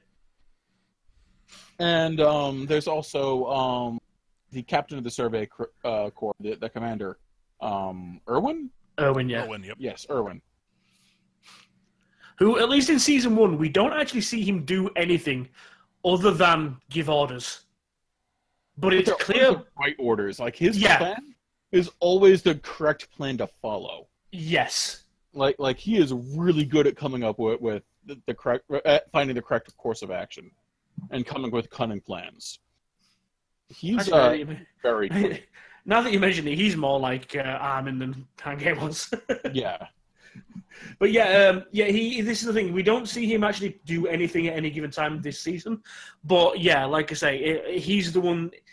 In almost every situation, he's already got things figured out. He roughly knows what's happening, why it's happening, what needs to be done, how it needs to be done.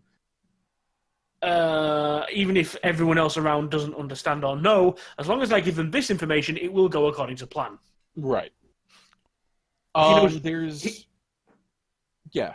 There's a brief trial for Eren, where they figure out what to do with him. And they're like, okay, yeah, you'll go to the survey.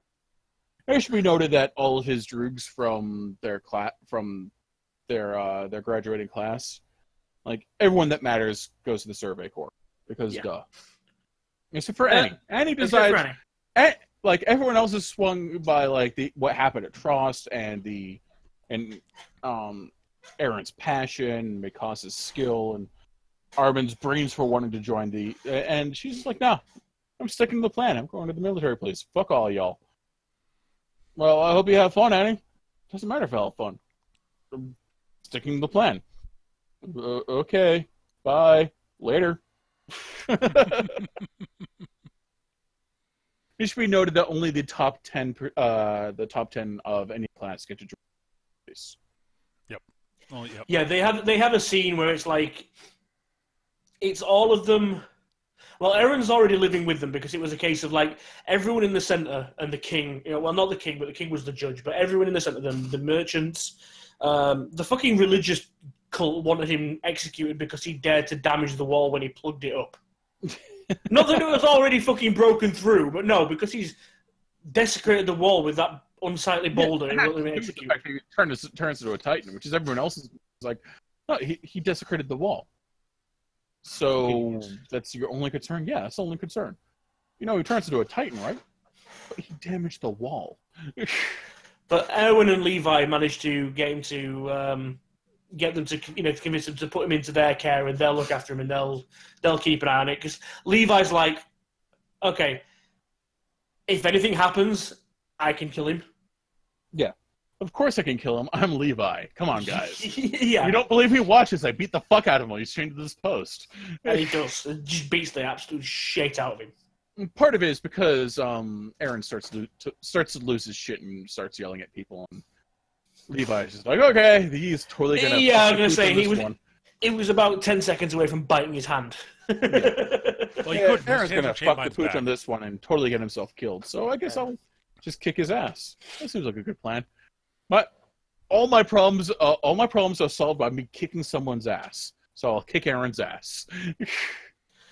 And a little bit later on, once we've had Eren being introduced to the Survey Corps and their crew and all that sort of stuff, we get the scene where it's Erwin in front of all the other recruits, giving them the whole spiel about how dangerous it is, the survival rate, you don't actually count as being part of the Corps until you come back from your first mission. If you're lucky, 2/3 of you will. Yeah, exactly. It's all that sort of shit he gives them all, and they're all absolutely shitting bricks. And the majority leave, apart from the 8 or 9 guys from Eren's group who just stick it out. Yep. And 2 or 3 of them, like Connie and Jean, were all up for turning and going. Their plan was to go to the military police as well. They were gone. Yeah. Until everything happened, and they're like, fuck's sake. All right, I guess you guys are important. I guess. Well, Jean had decided to sign up with the Survey Corps after Marco died. Yeah. Yes. Oh, yeah, Marco dies. Marco dies during the whole Trost thing. Yep. He is found half digested in an alleyway. We don't know how he died. We don't know what happened to the rest of his crew, of the crew he was assigned to. We just find him, half his face is gone. Not even the whole skull, just half the face. And John's like, okay, well, I guess I'm joining the survey crew to both avenge you and to keep anything like this from ever happening again. So, okay.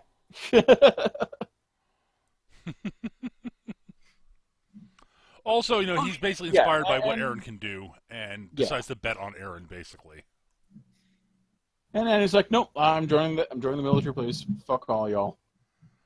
Nice knowing you. I didn't really care anyway. She literally says something along the lines, I'm looking after number 1. Yep.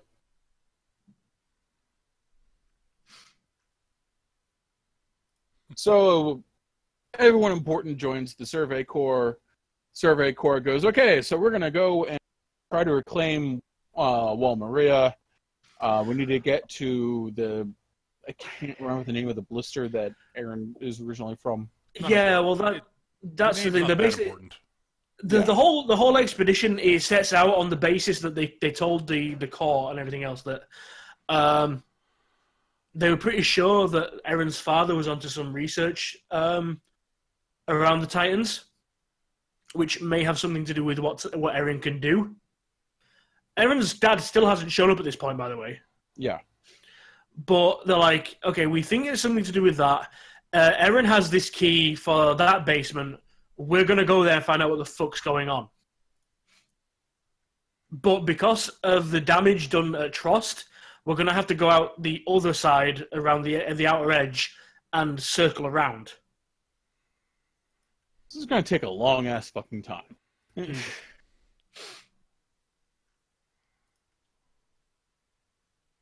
So they set off on their expedition. The entire survey, they have a very smart formation that they're traveling in with, with a series of flares that they send up to communicate about what's going on, where, and Titan sightings and the type of Titan and that kind of stuff.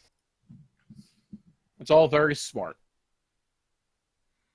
Too bad it doesn't account for a big skinless chick running around kicking people. Yeah. Yeah, they have a few scenes where they deal with a few normal Titans and a couple of aberrants.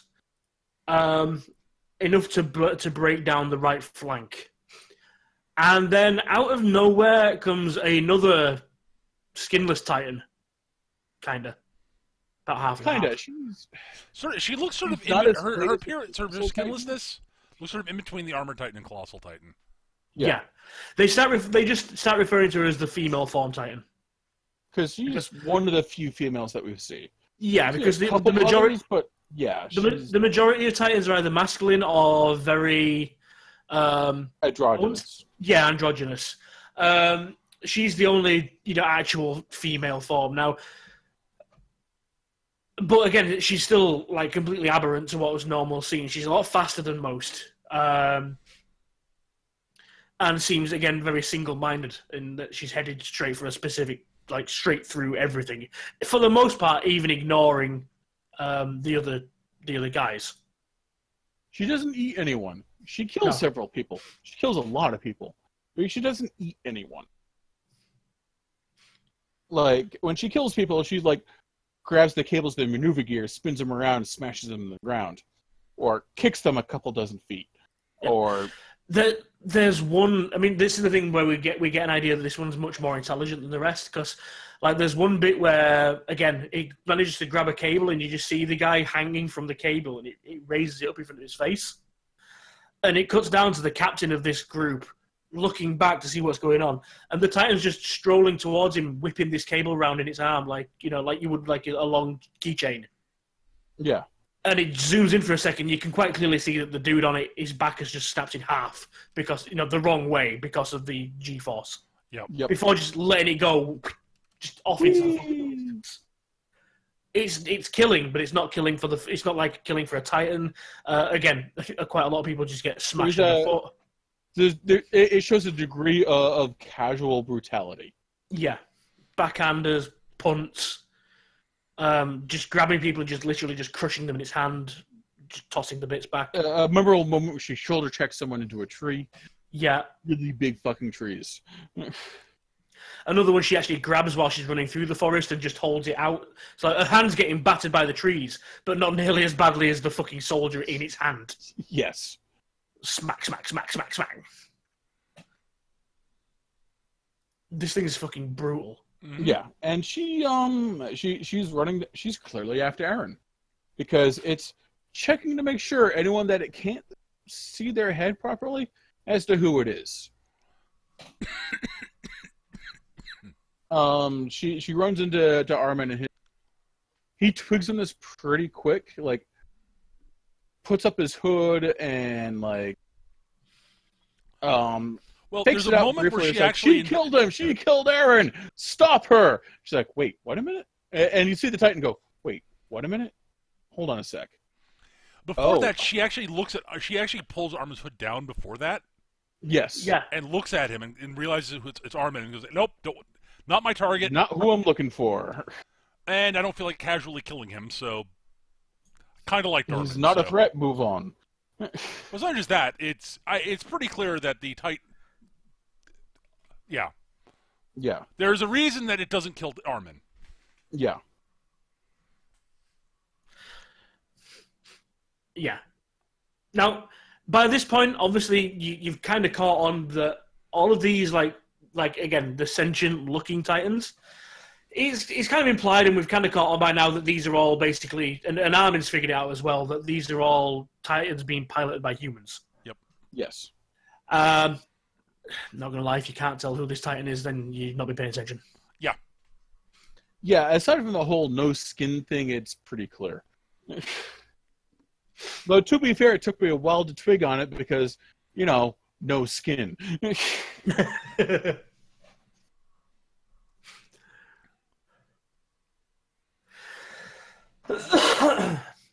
So it basically eventually runs down Aaron's crew, which turns out to be Levi's crew. So she's running him down, and Aaron's like, "I can totally take her. Like, take her. I can take her. Don't take her. But I can take her. Nope. We are following Levi's orders, and his orders are to keep riding forward. But okay, fine. I will follow orders. I'll be a good little soldier. Good. That's what you're going to do. So, Levi, you got a plan? I'm not saying anything. Dude, seriously, do you have a plan? Turns out, yes, everyone had a plan. Yeah, they established that the core of the elite group of Erwin's group and Levi and a couple of others, they've been together for quite a while, and they have almost like an inner circle of everyone else need to know. Yeah. As long as you do as you're told, that's it. But you're not part of the group. We forgot to mention that Haji's test subjects had been murdered. Oh yeah. So yeah, she had captured a couple. She and her Drugs had captured a couple. They were studying them, and one morning they wake up to find them dead. And someone said, "Yeah, we saw someone zip off and maneuver right after the killing." Yeah. So that does actually become important. It doesn't seem like it was, but towards the end it does. Well, there's a bit where Erwin leans over and whispers in Aaron's ear. So who do you think the real enemy is?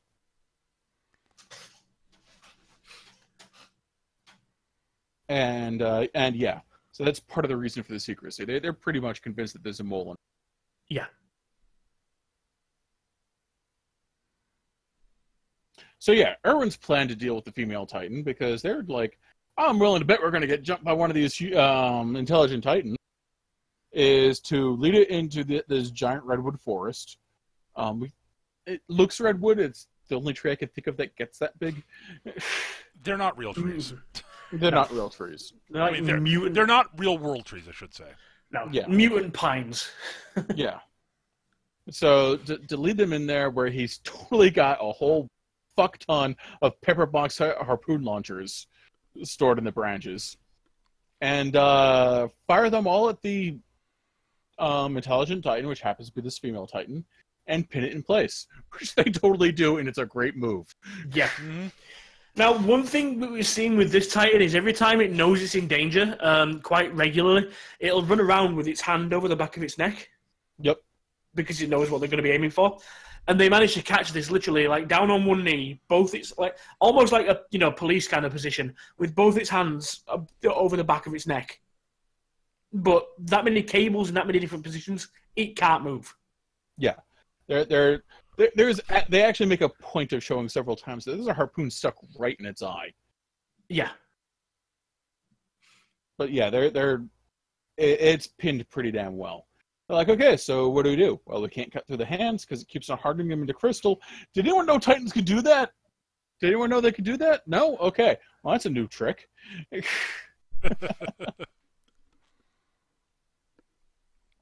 So I guess we'll blow the hands off the explosives? Yeah, that sounds like a good plan. Levi's like, so we're totally going to blow your hands off the explosives and then cut you out of there. That's going to be pretty awesome, isn't it? At which point the female Titan proceeds to scream, attract every Titan in a 6-mile radius to devour it. Oops. Levi's like, fuck, I probably shouldn't have tried the bad cop routine. Yeah. Yeah. But Erwin being Erwin is like, you're probably right. But did you see the human come out? Wait, what? No, I didn't see any kind of human in there. So they're still out there, huh? Yep. There's more actually. Did you see the human inside get eaten? No, there was steam everywhere. Yeah. Fuck.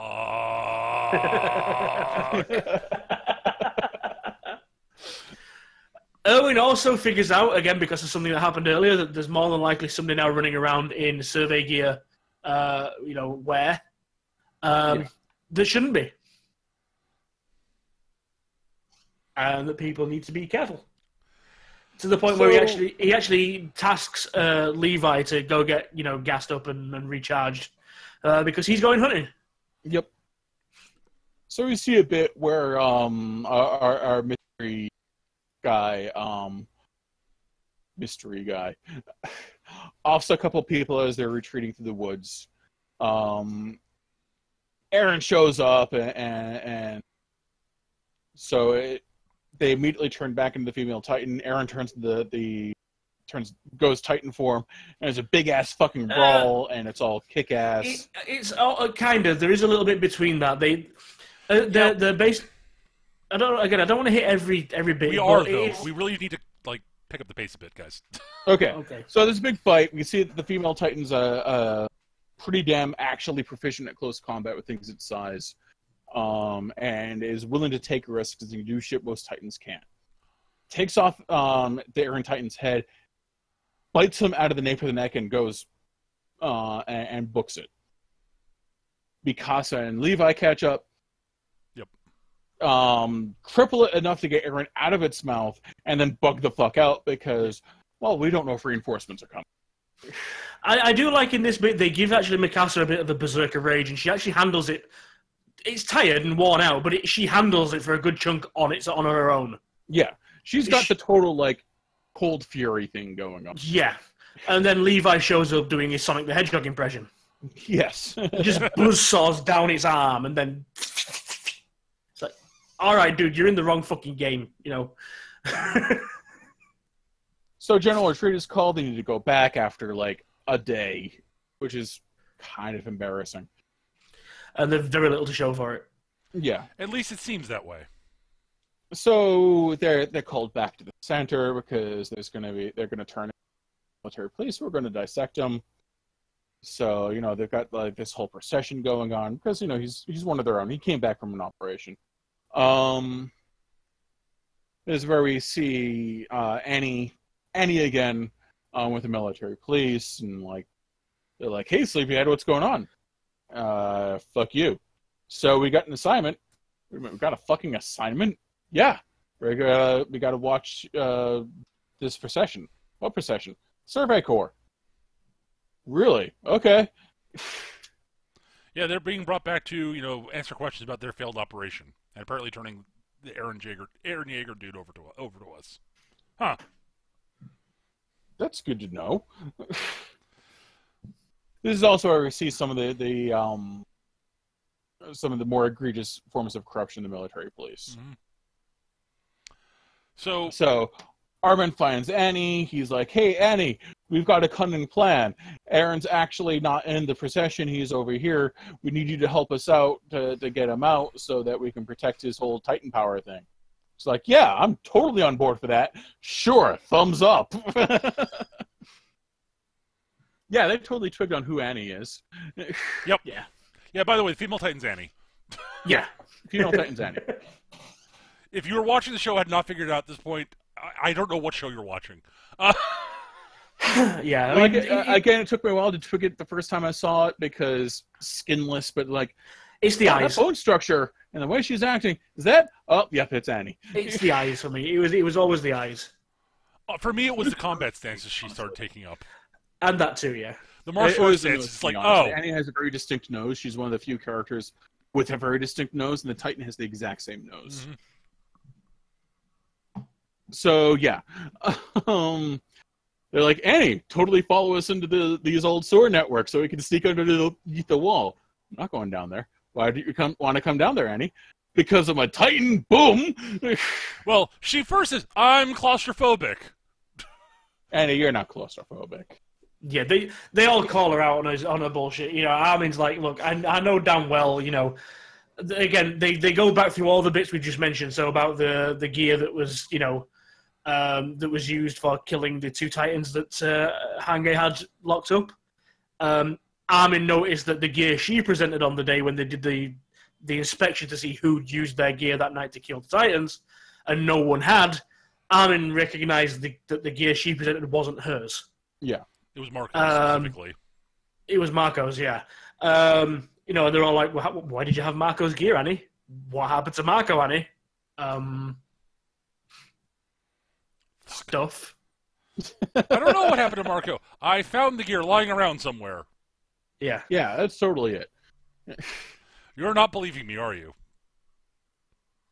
Well, I guess this is where you call the most agile butcher on the face of the planet to fight me. Yeah, so it turns out that Erwin knew the whole thing, and he had it all planned. And he says basically, if Annie goes to transform or goes to bite herself, we have a team waiting to deploy.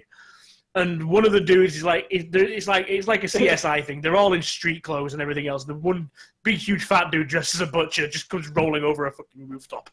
Yeah, he's like, holy crap, that dude got some fucking skills. Shame that a burger turns to a Titan. Yeah. Yeah. So yeah, don't let her bite her hand. Don't let her bite her hand or anything like that. Fortunately, I've got and you know, they do a good job, but you know, she's got a ring on with a blade on it. Well, she used to cut one of her own fingers, and yeah. Oops. Yep. Lightning strike. Kaboom! Titan time. Eren takes a while to get it through his thick skull that needs to fight Annie. There's a big speech with him having a piece of rebar through his chest from Armin about like, listen, dude, you have to understand, in order to achieve our goals, we're going to have to sacrifice something. Annie is totally willing to sacrifice her humanity. Are you? Well, I guess to save humanity, I could sacrifice my own, because it's time for me to turn into a giant fucking monster and fight her. It's an interesting scene, is that one, actually, I noticed, because if you notice, yeah, he's already badly hurt, but he doesn't actually hurt himself. I think pulling yourself on rebar counts. Other than dragging his chest off the rebar, but other It's than that, not actually rebar, it's a wooden spar, but and any other. He doesn't like bite his hand or anything like that. It's just like look of sheer rage, lightning strike, fuck you. And now we have the best fight in the whole fucking series. Yes. Where it's Annie versus Eren in the middle of the richest district in town because fuck you, collateral damage. Yeah. the scene with the fucking the wall religion is with the Wallace in a temple. And like Eren like drop kicks her into the temple, and she lands ass first on top of the congregation. She literally sits on them. But it's a great scene because you know it's a straight up martial arts fight because Eren's kind of got a little bit of his senses, but he's still in rage mode. Annie's fighting him with all these skills that would work absolutely brilliantly against someone who gave a fuck about pain. Yes. She's clearly faster than him, but in that form, Eren has so much fucking raw power. He's a lot stronger than she is in Titan form, and he regenerates a lot faster than she does. Even in like when she blocks a shot, he just drives her straight through a block. It's like, thanks for breaking my hand. Now I have this great bone spur to ram into your face. Well, that's the thing. Whenever Eren throws a punch, he quite often breaks his hands. You know, he's swinging with absolutely everything he's got every time. Yeah, and it's really interesting watching the female Titan in this face, watching her facial expressions going from, all right, yeah, I'm kicking their ass, kicking. What is he? Yeah, going from like, okay, I'm doing this. That's not working. Okay, try this. That's not working. Fuck, it's time to run. Okay, I'll retreat and get to a better position. That's not working. Oh my god, what do I do? There's a bit where she crystallizes her foot to throw a kick at his, a really hard kick at his head, and it smashes into his face and breaks his teeth and everything and everything else. And he just opens the ruination of his jaw and bites down. He's like, "What is wrong with you?" It's like you see her move through like quiet confidence to, okay, I'm taking this seriously, okay, time to fall back and rethink this, to outright panic. There's a bit where she's managed to remove an arm and a leg of his, and he comes flopping after her on 2 limbs, just... It's a flopping torso and hatred. And she's like, Yeah. I'm done. I'm leaving. Fuck this noise. she tries to climb the wall, and he just jumps up after her, grabs on, and just... This is after she's crushed her face, by the way. So Yeah. her own jaw's flopping around. She's only got one eye. I'm pretty sure she's also kicked him in the face and removed his jaw. He doesn't care. It's all starting to grow back. He doesn't care. It is brutal. Yeah. She actually manages to get far enough up the wall that Eren can't reach her.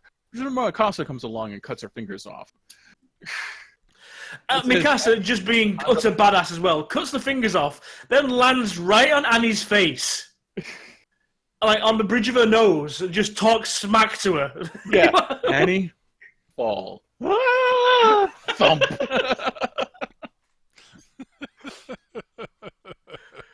Which unfortunately for Annie means she's to back cover the in... back of her neck, Eren Yeah. cuts off her arms, starts ripping off the bits of flesh covering Annie's actual physical body, hesitates just long enough for Annie to completely encase herself in crystal.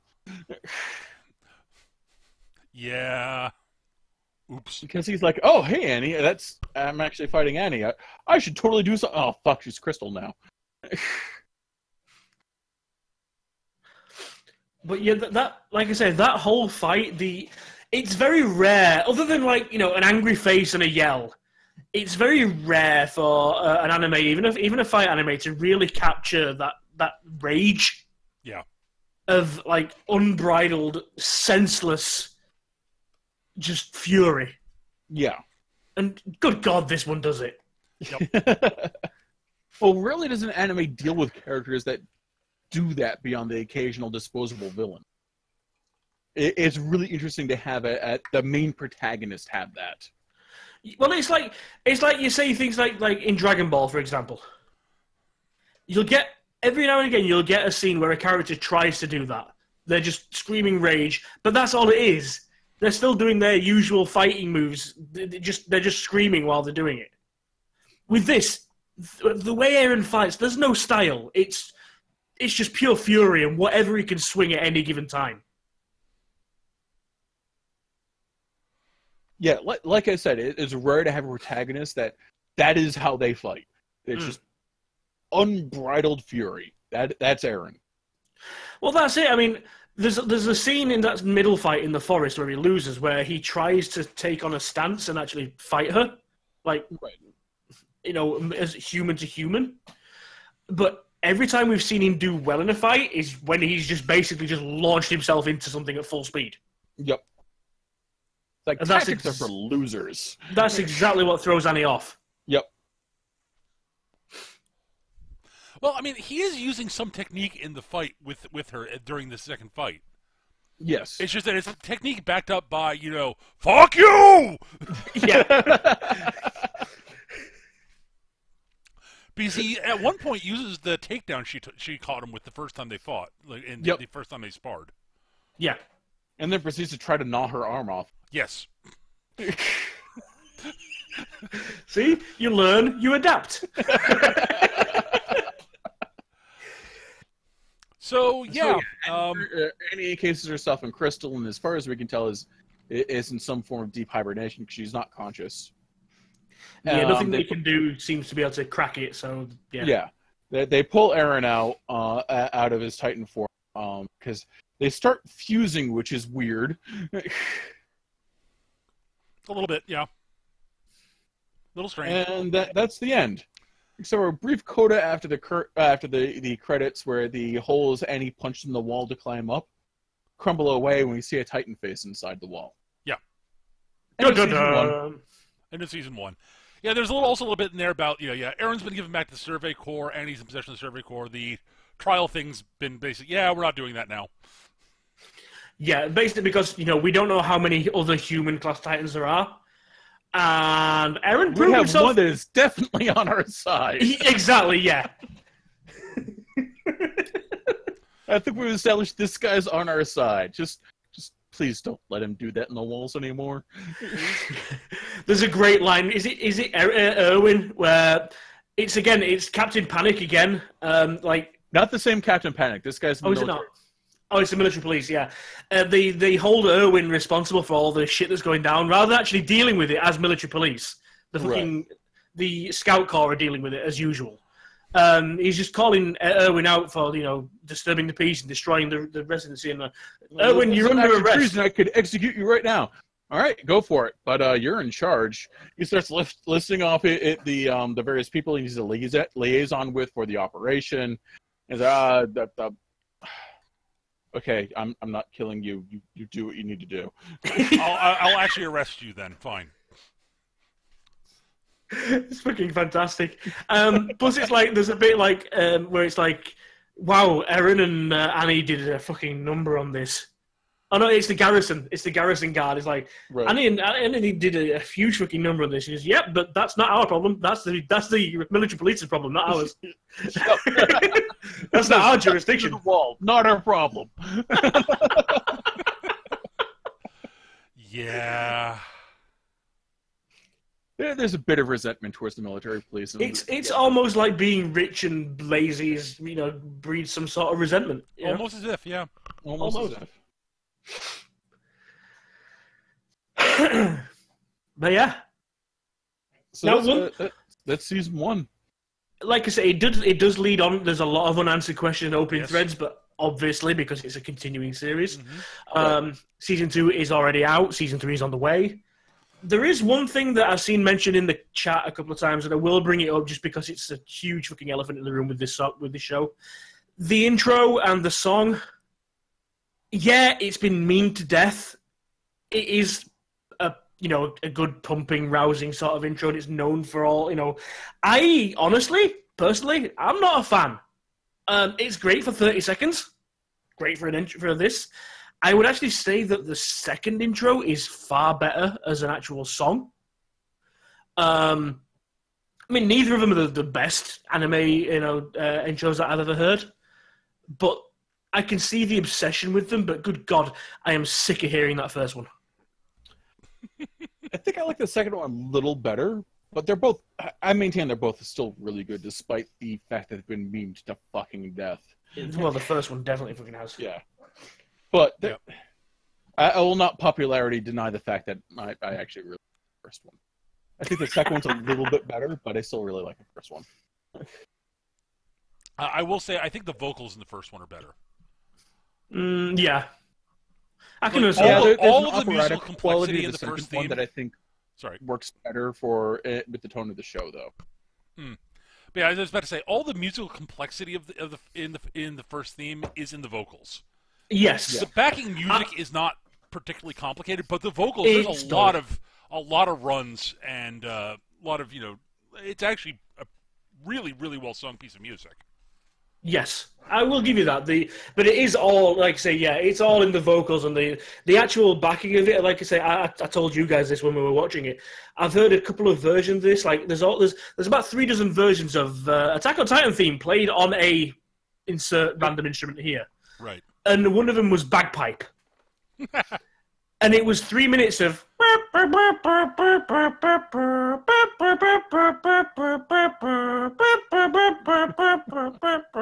oh, for fuck's sake. And the worst thing is they removed the vocal. It's like, oh. So, yeah, I want to talk a bit about the actual sort of themes of the show before we get to final thoughts, because that's really sort of, the meat and potatoes of the show is what it's talking about, honestly. It's a big morality piece, yeah. Yeah. It's talking about what will people do in order to survive. At least season 1 is that. The story does change as it goes along a bit.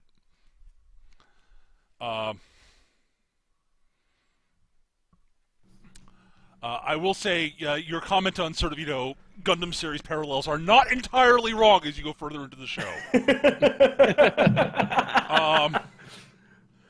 As you go into the story, at least as far as there are definite parallels. Okay, so which Gundam gets Trans Am? I'm not saying any goddamn thing. Oh Which one god, gets the Psycho cockpit? Oh no, that just implies there's a super mode Gundam, super mode Titan. Oh, I'm not saying a goddamn thing because I'm not. I don't remember all the details, Dad, honestly. Does Eren go Super Saiyan? Not as far as I know, but he does develop a couple of other powers as he goes along. Yeah. To be honest, with Annie being able to do the whole crystalline thing, I kind of expected it would. Yeah.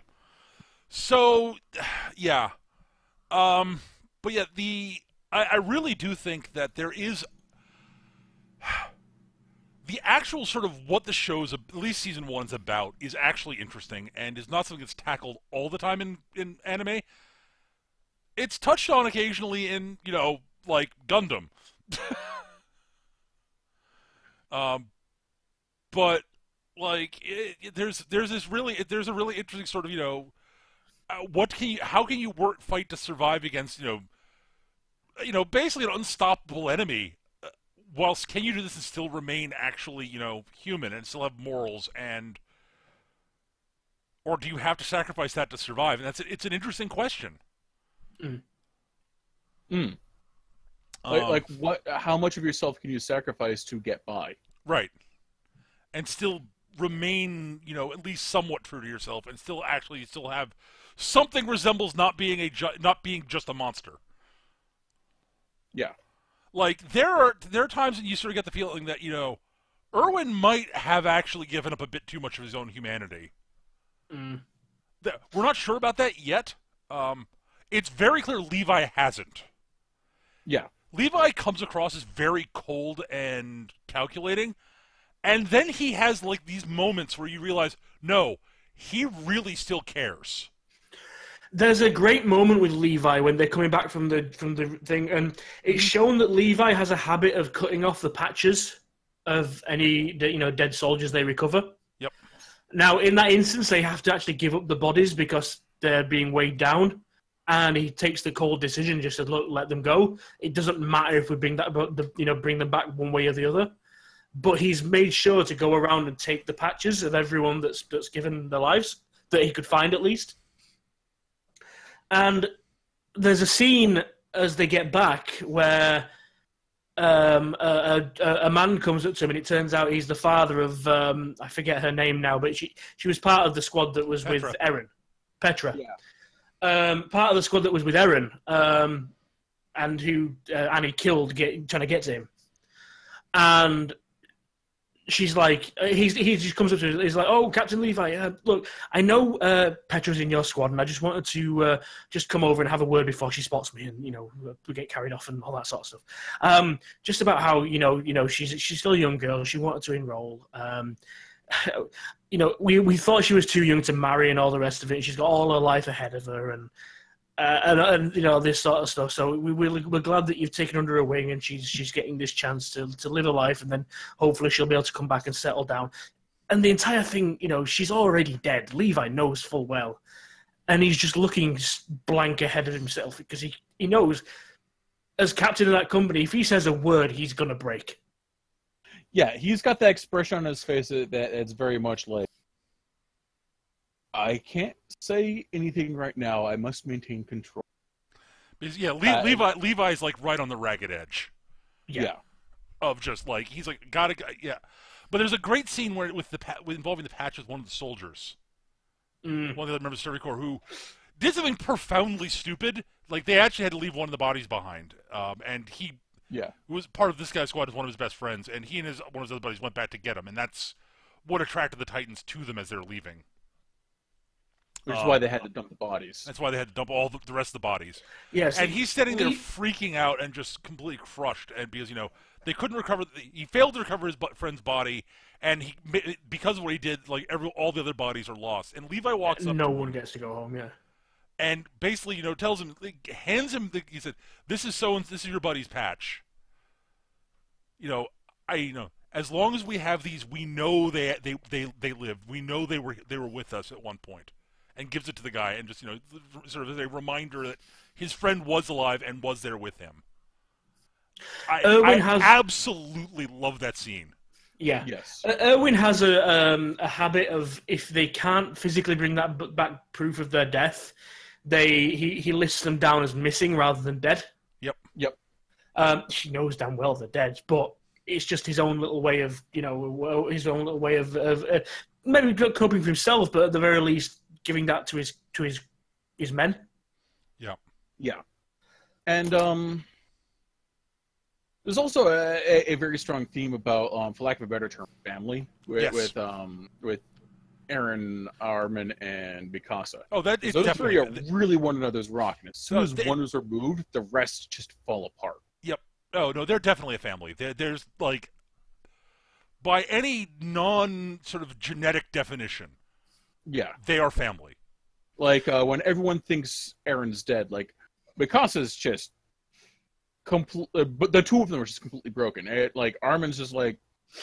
Armin's catatonic. Nihilistic to the point of suicide. And Mikasa's, like, just...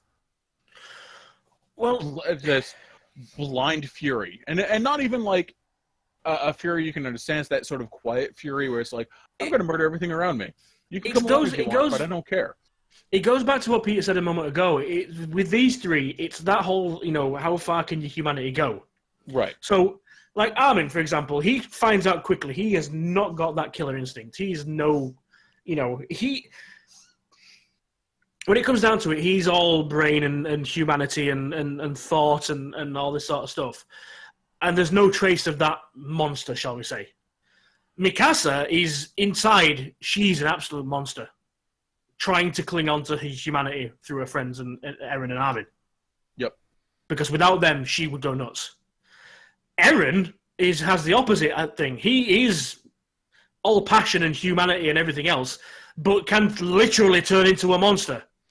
Yep. And Eren has a very black and white view of things for most of it. It's like, Titan's bad, humans good. How can humans be bad? Despite the evidence to the contrary. And it takes seeing a human turn into a Titan before his very eyes to get over that. And it nearly breaks him. Yep. It like, seeing Annie transform nearly breaks him. Armin's the only one that walks him through the logic of it. And it's what lets him, like, come back from the brink and do what needs to be done. And again, these three are completely lost without one another. Yep. I do have a feeling that they may go that path with Armin as well, though. Like I say, Eren is the physical monster, and Mikasa the psychological monster, and Armin could very well become the intellectual monster. Oh, absolutely. And without Eren without Eren and Mikasa there to remind him of what he's fighting for, he could become like... He could make Erwin look like a pansy. Yeah. Oh, because because he's very much like, okay, so you could sacrifice this many. No, that's not the right thing to do. Eren would be disappointed in me, or.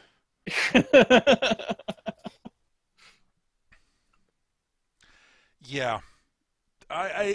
There's a lot of really cool nuance in the show. I really dig that about it. This is not to say the show does not have issues. Good Lord. Biggest glaring, oh my God, how did you do this issue is pacing. Yeah. This sucks balls at pacing. This is a 26-episode show that could be done in 15. Yeah, 15 or 16, I think. You're right. You can do it in 12. Probably. If Madoka Magic can do what it did in 12, this can do it in 12. That's not a fair comparison, because that's like, talking about something with absolutely superlative writing.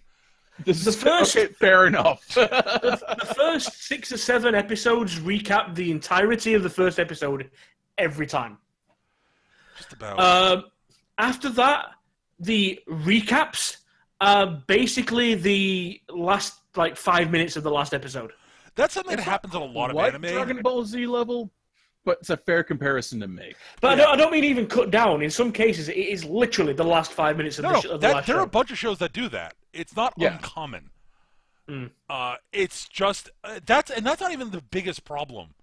There are episodes that could be skipped, and you could literally pick them up by the preview from the last episode and the recap of the last. There are a lot of times when the show has a really bad feeling of when to do internal monologues.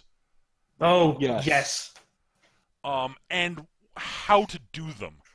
because they like important dramatic things happening. Time is counting down. We're now going to have a long internal monologue while nothing else is happening.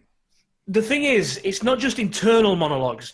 There's a part we mentioned earlier about the cannon shot and the Eren forming the arm, and they specifically says it takes 20 seconds to reload that cannon. We have 20 seconds.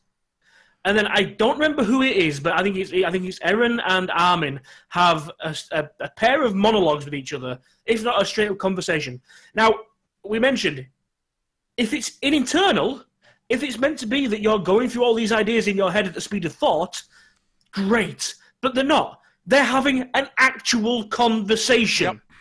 They have the conversation's about 5 minutes long. They have a 5-minute conversation in 20 seconds.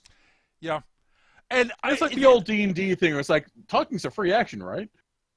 Yeah. Yeah. Here's the thing. That would bother me less if it felt like something was actually happening beyond them just talking. And yes. I don't mind, you know, I enjoy a lot of stuff where it's just dialogue and there's no action going on. It's not that there's no action. It just feels like nothing's happening at all. It feels like the world is on pause while this discussion is going on. I think they say something like, well, it's been 12 seconds now. No, it hasn't. It's been 5 fucking minutes. Yeah, again, that's not what bothers me about this. It's the feeling of just stasis. Mm. Yes. The most egregious moment for me was not necessarily the whole thing with the cannonball, but when they're being chased by the female Titan through the woods. Yes. And they're trying to convince Eren not to go Titan. And it's an entire episode of this back and forth about whether or not Eren should become a Titan and disobey orders. And it's just... Okay, I understand it's an important character moment where Eren learns to trust someone besides Eren and Mikasa, but... Guys, this could have been done in 2 minutes. Yeah. And it should be more than it should have been more than 2 minutes. In all honesty. Yeah. It honestly feels feels... an entire fucking episode. They could have spent I'm okay with them spending an entire episode if they'd done it better. This honestly feels like the studio got like somebody trigged onto this manga was going to be big, and said, right, here's what you're allowed to do, and we need 26 episodes. This is not on that sort of thing. This is a full conversation from the manga. I mean, yeah, the manga has the exact same pacing issues that the anime does. Right, okay. If not worse. Yeah. Jesus. There's a reason I eventually stopped reading the manga. I could not take its pacing problems. There are a few episodes where I was on the verge of just like, oh my god, just do something. Yeah. Yep. And I'm okay. Again, I'm often okay with like stuff. There's not much stuff happening, and it's talking and politicking and stuff. But when you're presenting the problem is a large part of the show is presenting itself as an action series. Mm. And you start getting into the mindset that this is an action series, and then it becomes not an action series, and that actually feels weird, and it feels like you're sort of almost shifting without a clutch. You know, when it bugs me, and this bugs me with shows like Dragon Ball, if you can watch a scene, generally you can watch a scene in a show, and you'll be able to tell roughly what episode it's from. Mm-hmm. With this, there are so many times where the same scene is either replayed, redone, reused, just stretched out, that, you know, half a dozen scenes, you would have no clue as to that guess. You'd be all over. Hell, how many episodes did it take us to do Trost? Jesus fucking Christ, like that took forever. That could have been done in half the time and still felt long. Yeah. So the whole bit where it was wall-to-wall action and it felt long. That's the real problem. It's the action does not always feel well. It does not always feel like it does, and it's like not. It doesn't always feel well paced. It doesn't feel like it's driving forward. It feels like, and we're fighting Titans again. So the whole bit. We're fighting Titans. the whole bit from the episode where Eren first transforms, or the big Titan shows up again, to the episode where the rock is where he dumps the rock in the barrel. That is the entirety of Trost. As quickly as it took us to go through that, a lot happens. But as quickly as it took us to go through that, it goes to 8 and 9 episodes in the actual show. Yeah. So yeah, our biggest complaint about the show is, oh my god, the pacing. Such terrible pacing. I've seen shows with worse pacing. They're all Dragon Ball series. When it does something really well, and it's pretty as all hell. Fucking superb. Especially especially for when it came out. Absolutely. There's a couple of scenes with the 3D maneuver gear which are amazing. Oh, it uses CGI composite backgrounds better than a lot of shows do now. Yeah, there's a couple of scenes where it's like a trapeze act, where you see characters swinging around objects while the camera swings around them at the same time, and changes in direction and changes in what's the word? Velocity? No, where the camera is. Perspective. Perspective, that's it. Okay. And all that kind of stuff just switching around, and it's seamless. And it's glorious. Yeah. I mean, I remember there's one bit where a guy zips past a Titan with his blades, hits it, and to come back quicker, reaches out, grabs arms with somebody else who's on his own gear, who swings him round and launches him back, and the camera follows all the way around the swing, upside down, round, and follows the guy back down. And I remember Erik going, "Holy fuck, that was beautiful." Yes. And Eric's the animation guy. That's his bag. And it's like, yeah. I remember watching that going, "Wow, that was fucking slick." And so it's pretty as all balls, but yeah. The problem is some of the best animated action scenes in the show, though, do occasionally just feel like padding. It's really weird. Yeah. Because they try to make the actual kills really sudden and epic, so you'll have a really a flashy rolling effect and then done. Yep. So the kills are really short. So they have to pad the fights. Some of them, it's weird. I don't know. There's a lot about the show I like, but anyways, yeah, we should probably get into final thoughts and wrap things up. Actually, yes. It occurs to me. Yeah, because it's getting late. We've been on a while. All right, so I guess it's Gav's recommendation, so it's gonna be me first, then Erik, then Gav to finish off because it's Gav's choice. Yep. As I said, I've read a lot of the manga, so I knew the story going in. I knew the characters, I knew what was going to happen, etc., etc. I just never seen it animated. And the animation made those fight scenes look, as we mentioned, just stunningly gorgeous. The writing in the show, when it's on point, is great. When it's not, it drags. I love a lot of the themes in the show. I think there are a lot of great characters in the show, honestly. Our trio of main characters are all really interesting. I love a lot of the supporting cast. It's an interesting setting, and I love the idea of the theme that the themes they're talking about. I just wish they were better at executing what they're talking about, and and I wish they would get to their points a bit more quickly. So the show could actually have a discussion about it. Instead of saying, "Here's this point here's our theme. This is what we're talking about. How much of a monster can you become and still to survive and still be human?" Okay, so what are you going to say about that? Nothing, apparently. Okay, maybe next season.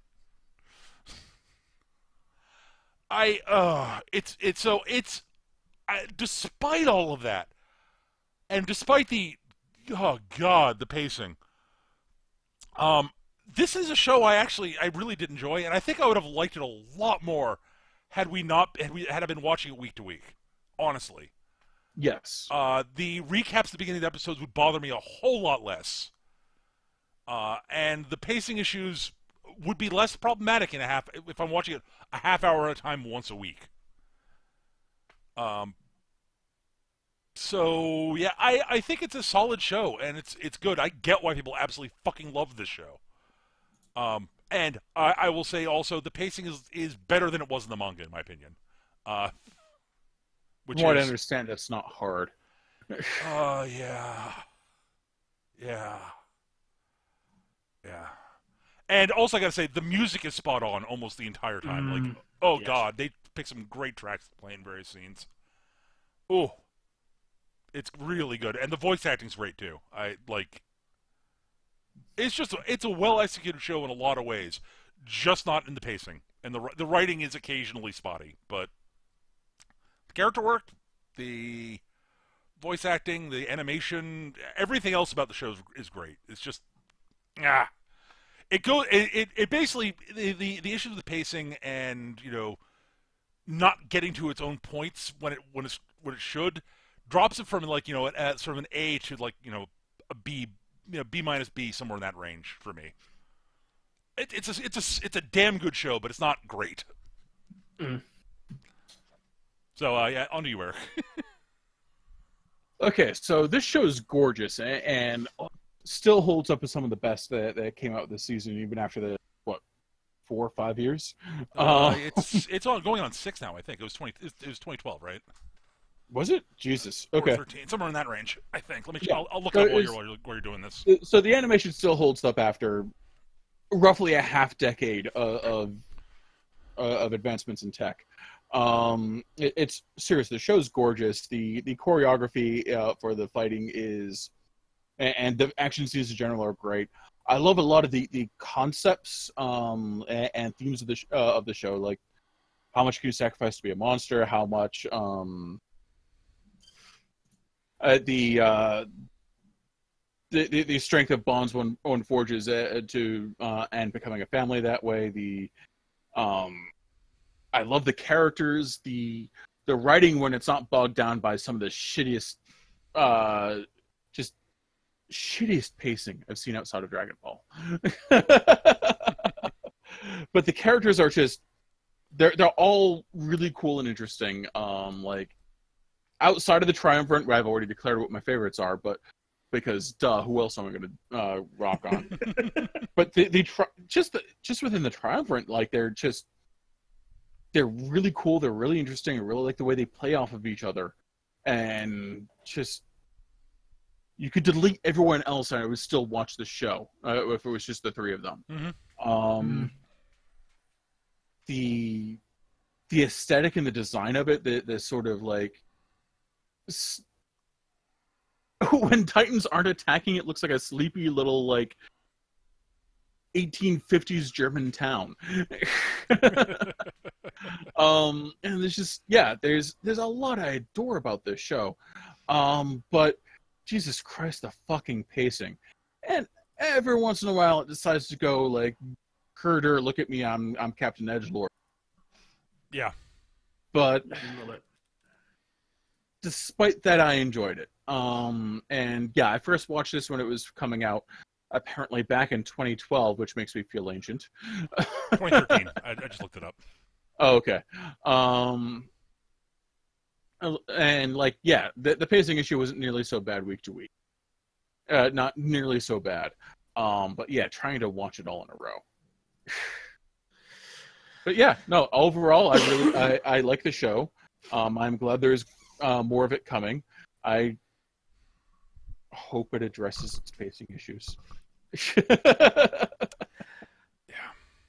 Yeah, that was basically my my feeling coming out of this. I intend to keep on with season 2.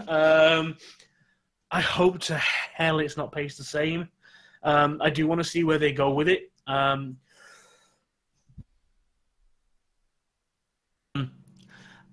I kind of get the impression that it does run the risk of it's going to follow a very formulaic kind of method of like bringing in a whole bunch of new people to join the ranks and have them die off because everyone, death always happens.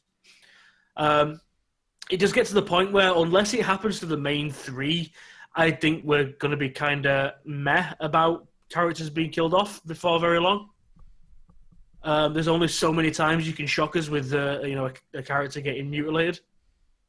But yeah, like I say, this was one of those shows that was massively hyped, just like Parasite was back in the day. Thank God this is an age better than Parasite. Yeah, there is no real complaints about it, other than as these two have already said, the pacing and sometimes the writing is a little bit sloppy, for the sake of the plot says so. That whole thing with the talking during, like I said, that's a bugbear of mine. It's like, okay, I can understand if you have a time limit and things are happening in your head, but when you are physically talking to another person, you cannot have a 5-minute conversation in 20 seconds. That's no. But yeah, like I say, I'm going to be keeping up with this by all means. If you haven't seen it, then by all means. Oh yeah. And yeah, Bardic DM mentions what basically sums up what I was saying. It's the Game of Thrones meme. It's everybody dies. Everybody will die. Do not get attached to anybody. Everyone will die. Aaron's been eaten by 2 titans so far. Yes. And he's okay. So I will say I will give them credit for making all the deaths shockingly believable. Yes. And there is no they are not glorifying death in this at all. It is sudden, it is brutal, and there's no goodbyes. They're just gone. I was going to say there's no pornography of violence, but there's absolutely pornography of violence. There absolutely is. But there's no special status applied to someone just because you know their name when they die. Right. Like the nameless mook that showed up on the screen 30 seconds before dies just as quickly and brutally as someone that you spent 6 episodes getting to know. Yeah. So that's something I appreciate. I think it plays its hand a little too strongly a few times. It does. That's my issue. Yeah. I did find myself going, okay, here comes yet another. Yep, there's a sudden death there. Oh, yep. Oh, that was brutal, but yeah. It plays the hand a little too strongly a few times. It does. But it's still something I appreciate that they're at least trying to do. Yep. Too often you see that just they've got a name. You've known this person for 6 episodes, so either they will survive or their death scene will be 20 minutes. Yeah. Yeah, I mean, it's like there's the one scene that stands out that we all picked out was, again, when they're running from Annie in the woods, and it's the second time when she's escaped from the trap, and Petra and the other two basically tell Aaron to just keep going, trust in your squad mates, we'll deal with her. And all 3 of us in sync went, oh, they're so dead. Yep. And they died quickly and brutally. They lasted longer than anybody else against her. Yes. But they died quickly and brutally. They did. And we've gotten to know them for a long-ass fucking time. A good, half the series. I had started to like Petra until she got shoulder-checked into a wall. Oof. Yeah. Brutal. Absolutely brutal. So what's next time? Right, so, we are going on to, that's it for Attack on Titan. Yep. I have to choose what my next series, I'm up next. Hang on. Before you say yours, I need an appropriate piece of music. And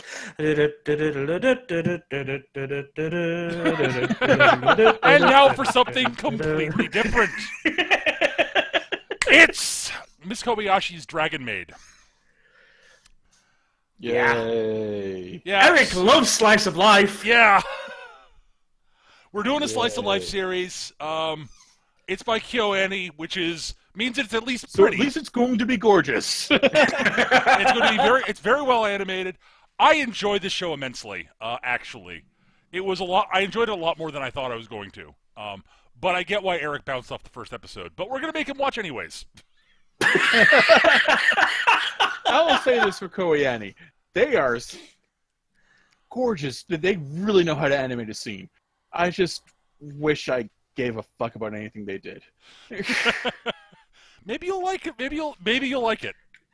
Sure, maybe I'll like it. I don't Like think maybe I'll understand what they can do with micro expressions. That they are masters at animating faces and people's reactions. Like they are really good at that. And I will finally understand what all that girls doing cute things without tanks. Yeah.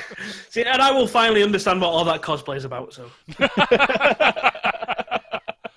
Thank you guys for watching. I hope you guys enjoyed it. We'll be back in probably a couple of weeks. It's a short series, so it'll only take us a couple of weeks to get through it, probably. Yeah. So thank you guys for watching. We'll see you guys next time. Take care, everybody. Have a great rest of your week. Bye, everybody. Bye-bye.